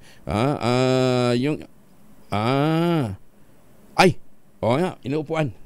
Yung isang item dyan ay inuupuan. Ang inyo po mga sagot, ipapatala po ninyo sa 0919-282-6485. Sundin ang tamang format ng pagte-text, empty space, name / address / contact number / at ang inyong sagot. Isang beses naman po maaaring mag-text sa ating text line gamit ang inyong mobile number. Para sa mga sasali online, kinakailangan meron po kayong sharer badge. Magandang umaga, Pilipinas! 16 na makalipas ang alas 5 na umaga. Number 1. Balita, bagong impormasyon, kasama si Kuyang Angelo Palmones. Magandang umaga, Pilipinas! 19 na minuto na makalipas ang alas 5 na umaga. Kahapon po, di ba nakakausap natin, kahapon ba yun o the other day, nakakausap po natin si Secretary Benny Luguesmo. At ang sabi ho ni Secretary Benny, hindi naman ho pagwawalis lang ang ginagawa ng mga beneficiaries ho ng tupad. Sabi natin, baka pwede ho tayong padalan ho ng mga video at saka mga picture. Ayan, no? Sabi niya, ito yung sinasabi na ang isa pang trabaho ng mga beneficiaries ng tupad, nagtatanim ho sila ng mga gulay at iba pang mga pagkain. Tapos yung excess sa kanilang harvest ay ibibenta sa mas murang halaga o dili kaya ay gagamitin po sa mga relief operations. Ayan, no? Ayan, no? Ang ilan ho sa mga programa na itinataguyod po ng Department of Labor and Employment para po sa kanilang tupad program. Ito ho naman, may testimonial ho dito. Pakinggan nga natin yung sinasabi nitong isa sa mga beneficiaries ng tupad. Thank you. Pangalan niyo po sir, tapos mensahe po sa dole. Jonas Masalo. Tapos nakatagsak na po kami. sige po. Ako po si Filonio Perez, nakatanggap po ako ng ayuda galing dole na 4,000 po. Maraming salamat po, mayroon akong pambilihan pagkain po. Salamat. Sige po. Pangalan niyo po sir, tapos anong mensahe niyo sa dole po? Direct sa Unlopido. Maraming salamat. Okay. Sige, thank you. Ayun ho patunay na gayong ho sinasabi ni Secretary Benny Laguesma dahil tinanong ho natin siya kung totoo bang yung pong mga nakikinabang ho sa tupad program nagiging bahagi na po ng ano tawag dito, regular workforce. Sabi niya hindi, seasonal. Tsaka hindi lang ho pagwawalis pala ang pakinabang ng mga nang nakukuha dito po sa mga beneficiary po ng tupad program. Thank you, Secretary Benny. Magandang umaga, Pilipinas! 21 na makalipas ang alas 5 ng umaga. Hindi kayo nag-iisa sa laban. Ito naman ang pag-asang ipinabot ng Pangulong Bongbong Marcos Jr. sa mga batang lumalaban sa sakit na kanser. Sa kanyang pagbisita sa Philippine Children's Medical Center sa pagunitan ng Childhood Cancer Awareness Month. Kasabay ito ng pagtiyak ng Presidente na kaagapay ng gobyerno o ang gobyerno sa pagtiyak sa kalidad ng healthcare, diagnosis, gamot at tulong pinansyal sa mga mahihirap na pasyente. Ayon sa Pangulo, nagsisilbing paalala ang naturang mga bata ng pagkakataon ng matibay na kalooban upang magpatuloy sa buhay sa kabila ng lahat. To our little warriors and their families, you're not alone in this fight. Hindi po kayo. Kami ay nandito po kasama ninyo at kabalikat ninyo sa nagagawin ng lahat upang tulungan ang inyong mga anak na maging malusog at maging malakas. We stand with you, ensuring that quality health care, early diagnosis, necessary treatments, and medical assistance for indigent and financially incapacitated patients are accessible to you and to all. Pinawawakasan na rin ng Pangulong Bongbong Marcos sa mga lokal na opisyal ang palakasan system sa pamamahagi ng mga ambulansya. Ito ang apila ng Pangulong Bongbong Marcos sa mga lokal na opisyal sa distribution ng mga ambulansya sa 129 local government units na itong Martes. Iginit ang Presidente, hindi dapat pinupolitika ang healthcare system dahil buhay ng tao ang pinag-uusapan at hindi rin pwedeng kung sino lamang ang kakampi at magkaalyado ang mabibigyan ng ambulansya.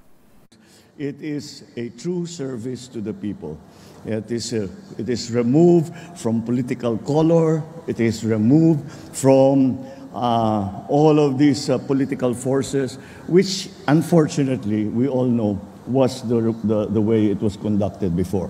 So palitan na natin yan at tignan natin lang, hindi na kung sino ang mga magkakampi, kung sino mga kaalyado. Kalimutan na muna natin yan. Asikasuhin muna natin ang taong bayan. Magandang umaga, Pilipinas! 24 na makalipas ang alas 5 na umaga, lumabas naman sa pag-aaral o pagsasaliksik na isinagawa ng Commission on Population and Development. Itinuturing ngayon na mansarigip pa ng ilang kabataan ang pakikipagtalik sa kanilang mga syuta. Allah! Dati, pag nahawakan lang ang kamay, di ba, yung mga panahon ng Maria Clara. Ngayon pala, pagka mansari, murder na? Allah! Mabuti pa si Ivan. Sabi ni Ivan sa kanya daw, as the need arises. Bakit as the need arises? Sabi niya, hindi ko pa kailangan yan, sir. Makita mo naman, ano ha? So, talagang inire-ready niya ang ganitong sagradong ritual para daw sa kanilang honeymoon. Ayan si Ivan Asiado na nagdiriwang na kanyang birthday ngayon. Ayon sa Commission on Population and Development, ito ang nagsisilbing panregalo ng mga kabataan sa kanilang mga partner dahil sa kawalan ng kakayahan na makapagbigay ng material na regalo.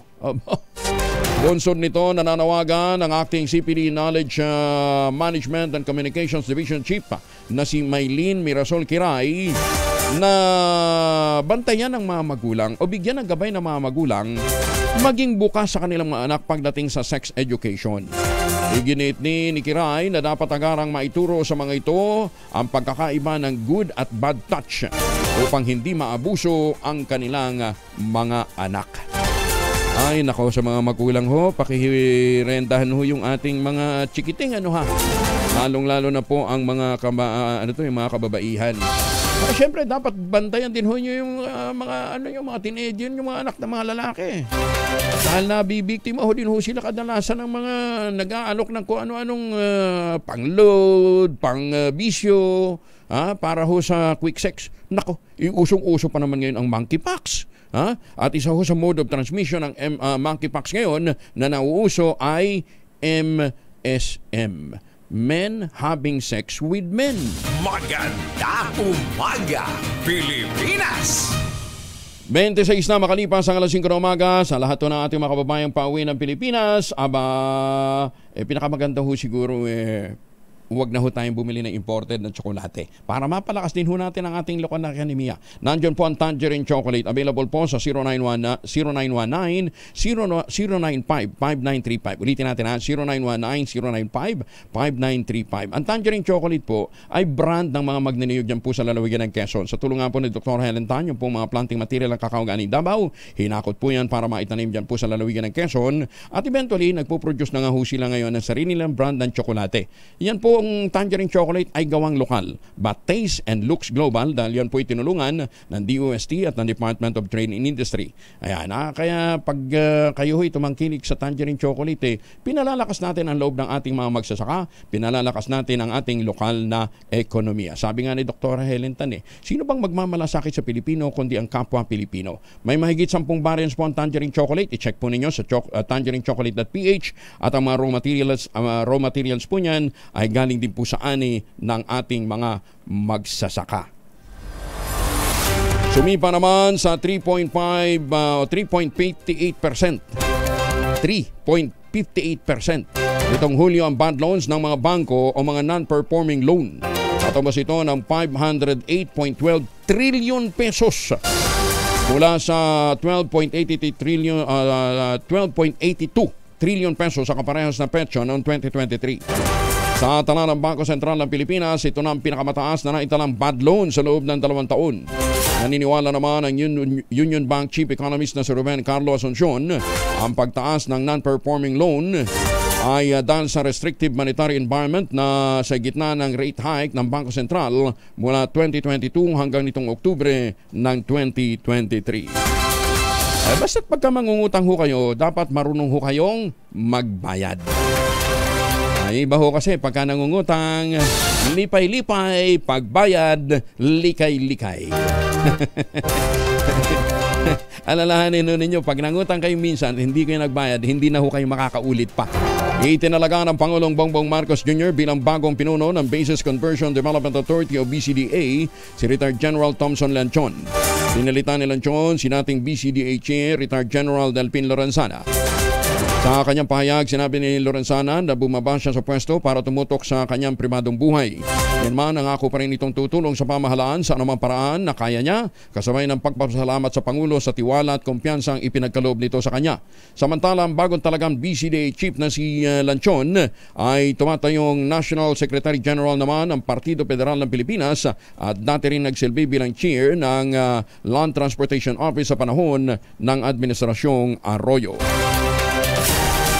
Mas hinigpitan ng seguridad sa PNP Custodial Center sa gitna ng sabayang pagkakapiit ng mga high-profile personalities na sina Pastor Apollo Quiboloy at dating Mayor Alice Guo.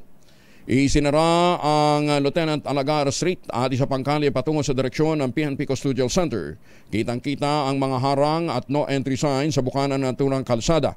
Kapansin-pansin din nakakaunting mga tauhan ng media na nakaabang sa mga nangyayari sa tapat ng pasilidad.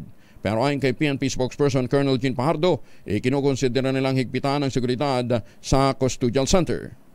Those are being considered in terms of adjustment po ng security, but we cannot really detail kung ano po yung mga adjustment. But suffice to say po, ready naman po ang PNP po na i-secure itong mga high-profile detainees po natin sa ngayon.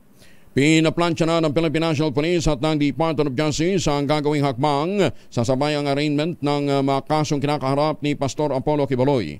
Ayon kay PNP spokesperson Colonel Jean Pajardo, inaayos na ang schedule at arraignment ni Quiboloy sa Quezon City at Pasig Regional Trial Court. Magugunitang ang DOJ ang siyang may hawak ng kaso ni Quiboloy, kaya ang mga prosecutor ang gagawa ng motion o manifestation sa scheduling. Sila din ang magdedesisyon kung papayagan nilang gawin sa pamamagitan ito ng isang teleconferencing na lamang. Samantala, dumistensya naman si Pajardo sa pahayag ni Secretary Boying Rimulya na inaasahan ito ang hirit na extradition ng Amerika kung saan may kinakaharap ding kaso si Quiboloy. Samantala, tinutulan naman ng Department of National Defense ang hirit ni Pastor Apollo Quiboloy at mga kapwa-akusado na mailipat sila sa kustodiya ng Armed Forces of the Philippines. Naghain ng comment na opposition si Assistant Secretary Eric Dean ng Department of National Defense sa Pasig Regional Trial Court Branch 159 matapos matanggap ang abiso mula sa korte kaugnay ng urgent motion for the transfer of custody ng kampo ni Quiboloy.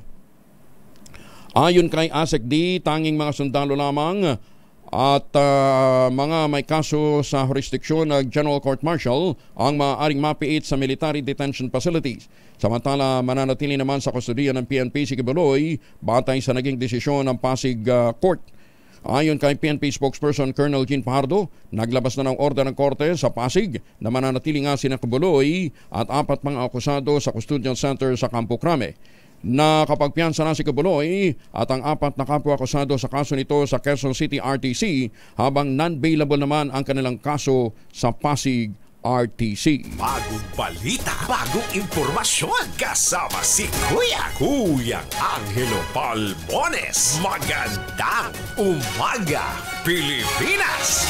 DOJ inaalam kung posibleng ilagay sa witness protection si dating Iloilo Mayor Jed Mabilog. Detalye na balita mula kay Boy Gonzales, RH29. Boy, good morning. Good morning, Kuya Angel. Pag-aaralan ng Department of Justice kung posibleng ilagay si dating Iloilo Mayor Jed Mabilog sa Witness Protection Program. Ayon kay DOJ Secretary Boying Rimulya, sasailalim pa sa evaluation ang request ng dating alkalde. Ito kasunod ng pagbabalik sa Pilipinas ng dating alkalde makaraang halos 7 taong pagkitago sa ibang bansa dahil sa mga banta umano sa kanyang buhay. Si Mabilog ay isa sa mga nasa tinatawag umano narco sa ating Pangulong Rodrigo Duterte. Hinintay muna ni Mabilog na matapos ang termino ng dating Pangulo bago ito at ito'y nakauwi na ng bansa at nasa custody na ng NBI. Nakdagda naman itong testigo sa Kamara kaugnay sa umano'y nalalaman sa war on drugs ng nakalipas na administrasyon. Ito si Boy Gonzales para sa DZRH, una sa Pilipinas, una sa Pilipinas. Maraming salamat, Boy. Murder suspect naman sa Caloocan na nagtago ng halos 3 buwan na aresto na rin. Detalye mula kay Edwin Duque, RH23. Edwin, good morning. May butag ko yung jail. Bakarang magtago sa batas ng halos 3 buwan na sa Cotorig ng Caloocan Police. Ang lalaking wanted sa kaso ng murder sa Luzon. Ay dito kay Police Colonel Jada Doles, namata na suspect sa wagin na si Alias Ruel sa bahagi ng Samson Road sa Caloocan. Isasangkot na suspect sa kaso ng pagpatay ng pamilya ng biktima. Ito lamang June 18, 2024, nang mag-issue ng warrant of arrest si Judge Manuel Barrios ng RTC Branch 126 sa Caloocan para arrestin ang suspect, pero agad itong naglaho sa lugar. Sa tulong ng mga concerned citizens ay natuto at naituro ang suspect kaya na-aresto sa kanyang pinagtataguan. Edwin Duque nagulat sa DZRH, una sa Pilipinas, una sa Pilipino. Maraming salamat, Edwin Duque. Tatampiasan naman ang Philippine Amusement and Gaming Corporation ang remittance rates para sa kanilang mga online at on-site betting platforms sa 2025. Sa Asian Gaming Summit, sinabi ni PAGCOR Chair at CEO Al Tenco, simula January 1, 2025, ibababa na sa 30% ang fees para sa brick and mortar licenses at 25% naman para sa integrated resorts. Ito ay mula sa parehong 35% na rate sa kasalukuyan. Magugunitang simula noong August 2022, dahan-dahang bumababa ang rates mula sa dati nitong 55%. Sinabi ni Chairman Tenco na sa ngayon, ito muna ang huling rate cut. Pero patuloy umano nilang imo-monitor ang paggalaw sa international market. Bagong balita, bagong impormasyon, kasama si Kuya Angelo Palmones. Magandang umaga, Pilipinas! 35 na makalipas ang alas 5 na umaga. Ang balita. Umaga, Pilipinas! Pinagkalooban ng tig 200,000 pesos ni Senator Christopher Bongo at ang Philippine Sports Commission ang bawat manlalaro at coach ng Alas Pilipinas Women Volleyball Team. Nanalo ito sa 2024 Women's Southeast Asian Volleyball League at Asian Volleyball Challenge Cup. Ito matapos na mag-uwi ng bronze medal ang mga atleta para sa nasabing dalawang kompetisyon. Bukod pa rito, pinagkalooban din ang financial support ng ang Alas Pilipinas Men's Volleyball Team. Nakasungkit naman ang back-to-back bronze medal sa 2024 Southeast Asian Volleyball League. Ayon kay Senator Go, hindi man nakapag-uwi ng gantong medalya ang mga ito, pinatunayan naman nila ang angking galing ng mga Pinoy. Kasabay nito ang pagtiyak din ni Senator Go na laging sumusuporta ang gobyerno at nakatagdang maghatid ng tulong sa larangan ng sports. Inilipat na sa Office of the President o OP ang National Irrigation Administration mula sa ilalim ng Department of Agriculture. Alin sa dito sa Executive Order No. 69 na niligdaan ni Executive Secretary Lucas Bersamin nitong Setyembre. Sa ilalim ng EO, bubuuin ang NIA Board of Directors ng mga kinatawan mula sa Office of the President, kinatawan mula sa pribadong sektor na itatalaga ng Presidente at mga kalihim mula sa DPWH, Department of Agriculture at NEDA.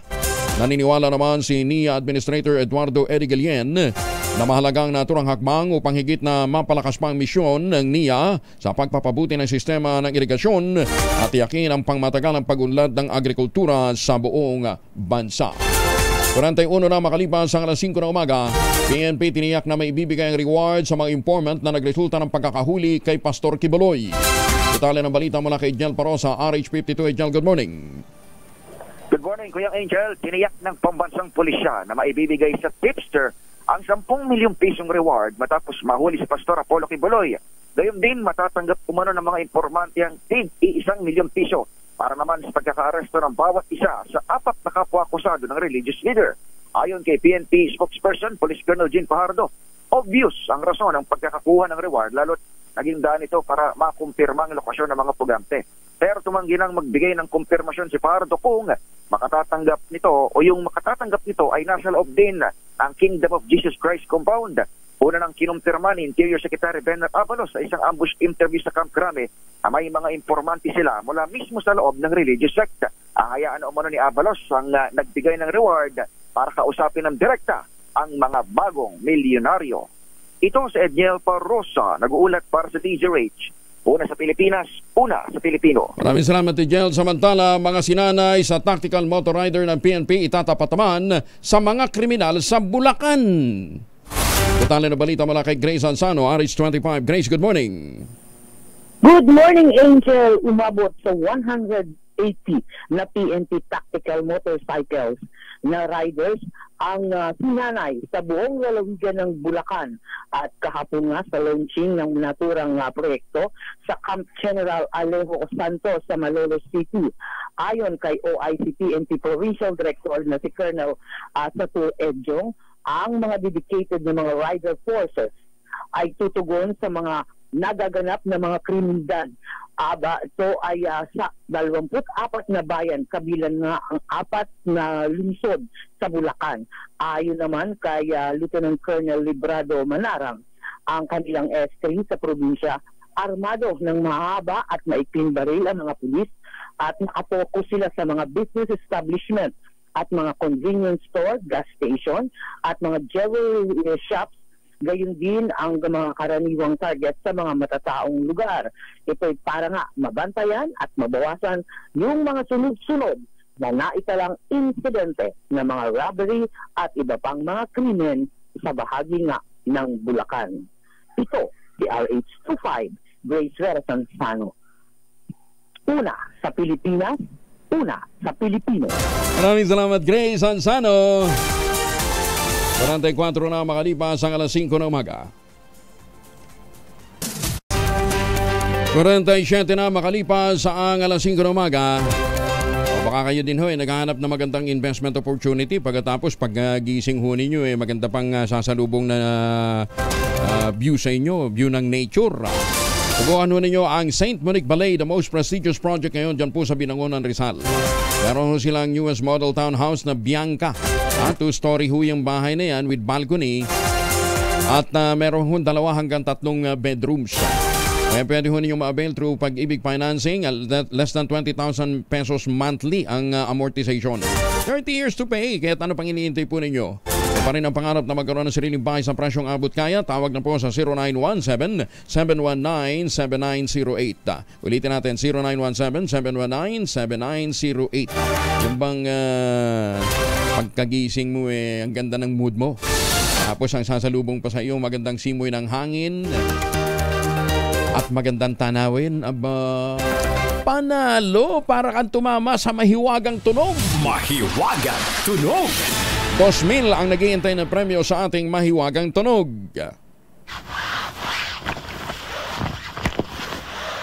Ayan, ang isang item na ginamit dyan ay isang bagay na inuupuan.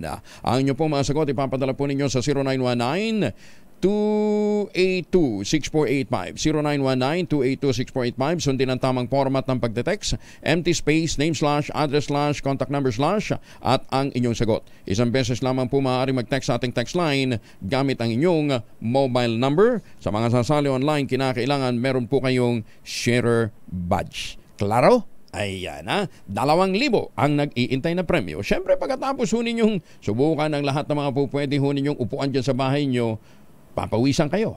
Mag-shower gamit ang Shield Bath Soap.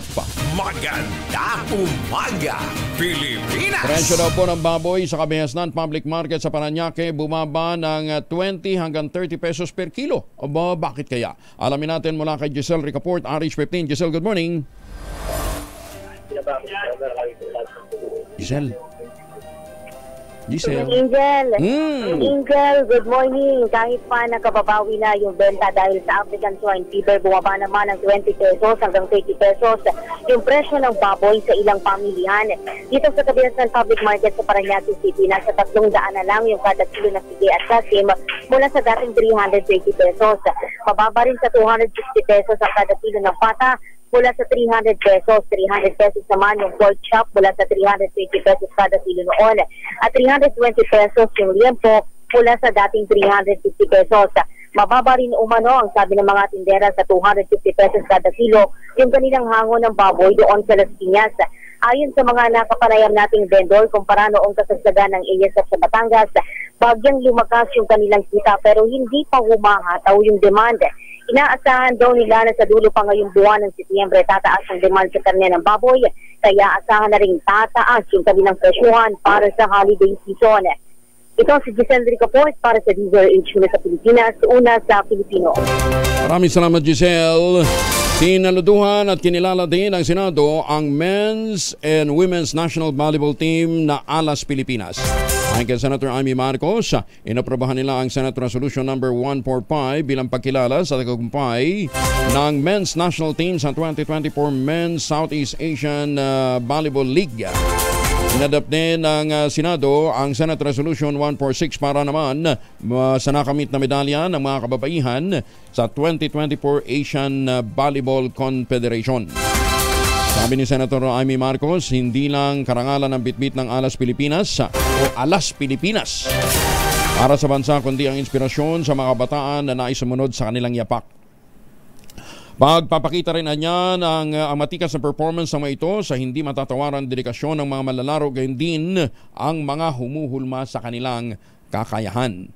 Ginawa ni Senator Marcos ang pahayag matapos naman ang back-to-back bronze medal na sinikwat ng men and women's team sa 2024 Southeast Asian Volleyball League na ginanap sa Pilipinas at Indonesia nitong Agosto.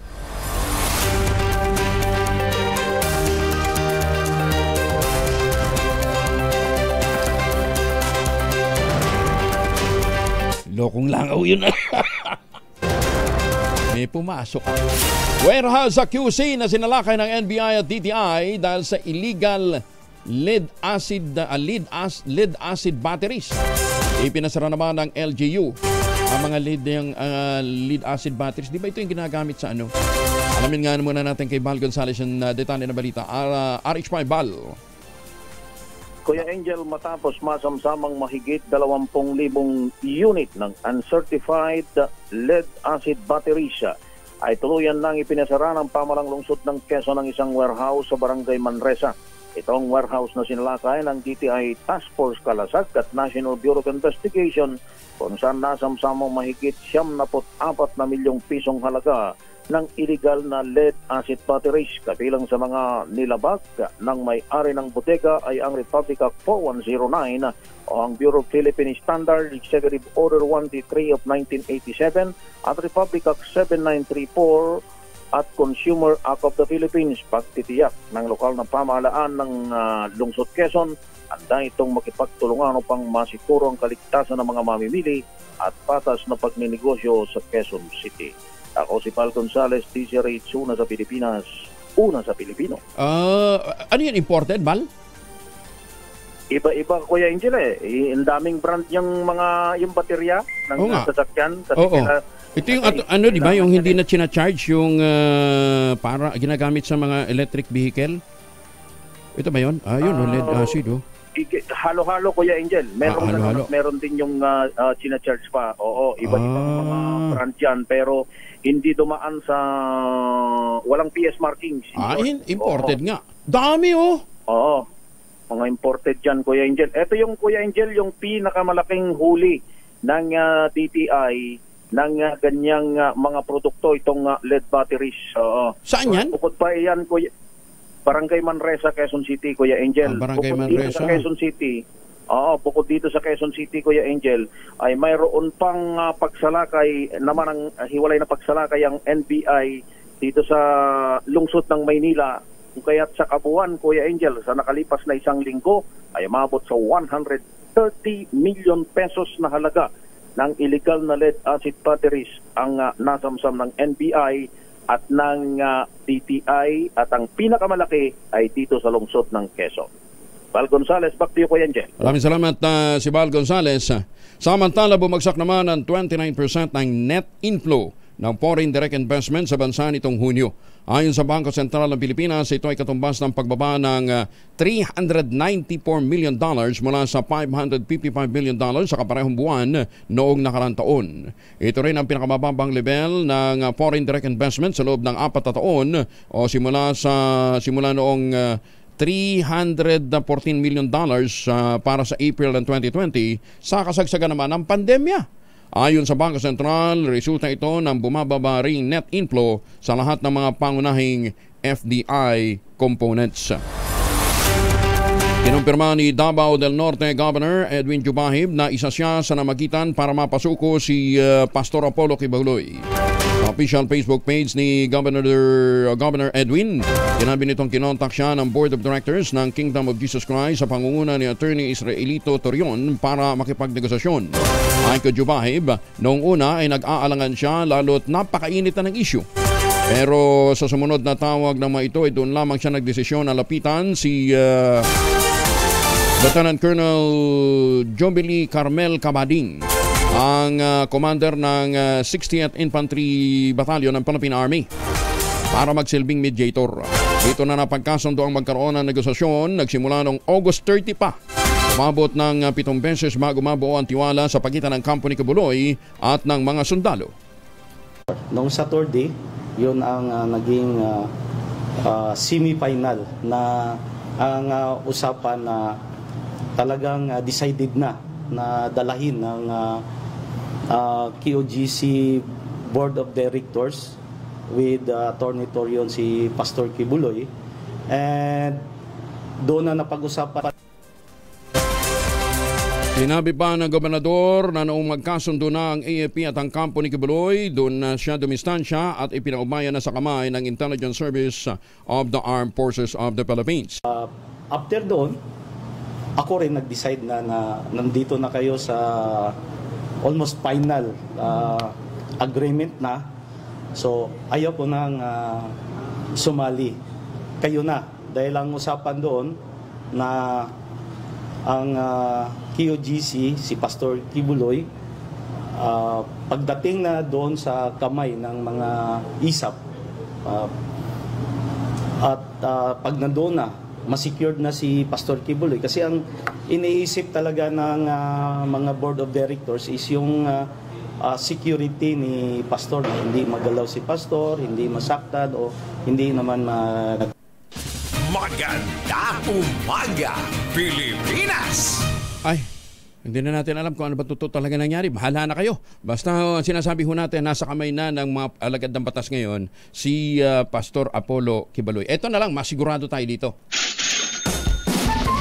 Dahil 85 taon na ang kauna-unahan sa Pilipinas at ang MBC, mas gumanda na, mas pinalakas at mas pinalawak pa ang pamimigay ng ating papremyo. Ito ang DZRH Mas Malakas Promo, kung saan pag naabutan namin kayong malakas ang nakikinig o nanonood sa DZRH ay mananalo ka ng instant 1,000 pesos at may kasama pang grocery bag ng DZRH. So ano pang hinihintay ninyo? Tutok na sa nangunguna kauna-unahang radyo sa buong Pilipinas, DZRH. Una sa Pilipinas, una sa Pilipino. Nasa Barangay Tugatog, Malabon ngayon si Sherwin Alparo. Naku, may nahuli na kaagad. Sherwin! Yes, magandang umaga, Kuya Angel. At ito nga ang ating winner ngayong umaga na nakikinig sa radyo. Yan o, yung kanyang radyo pagkainilingay din sa kanyang munting tindahan. Dito yan sa may Barangay Tugatog, Malabon. Pangalan ko po, Mami? Marilyn T. Guzman. Si Nanay Marilyn, lagi kayo nakikinig ng radyo tuwing umaga. Tuwing umaga. Vision nyo na yan. Opo. Vision na to dahil vision nyo na makinig ng radyo tuwing umaga. Sino pa ba yung announcer tuwing umaga? Si Angelo Palmores. Angelo Palmores, speaking ng 1,000 pesos. Ay, maraming salamat po. At syempre na Angelo, meron pa siya matatanggap na DZRH t-shirt. Meron pang DZRH umbrella at syempre ang DZRH grocery bag. Ano masasabi nyo, Mama? Maraming salamat. Ang dagdag ko sa puhunan, wala naman po akong trabaho. At least meron kayong bang dagdag na 1,000? Opo, maraming salamat. Angel, maraming salamat yan ang ating DZRH Mas Malakas Promo Live Paresit sa Barangay Tugatog sa Malabon. Aris number 6, Sherwin Bata Alfaro, DZRH, una sa Pilipinas, una sa Pilipino. Maraming salamat, Sherwin Alvaro, at congratulations sa ating pong winner. Magandang umaga sa mga taga-Tugatog, Malabon. Paano po? Di pa alam na ho tayo. Magandang umaga kay Mayor Sunny Mendoza dyan po sa Talisay, Batangas. Justice Max De Leon, good morning po. Ang ating paalala po, magtanim ng kawayan para sa kalikasan at kabuhayan. Ang ating quote of the day ngayong araw na ito ay mula po kay Miyamoto Musashi. Siya po isang Japanese strategist. Ang sabi niya, control your anger. If you have anger towards others, they control you. Kaya sa mga nag-a-attend ho ng mga hearing, yan po ay dapat magsilbing leksyon. Maganda umaga, Pilipinas! 2 por 2 in just a while. This time check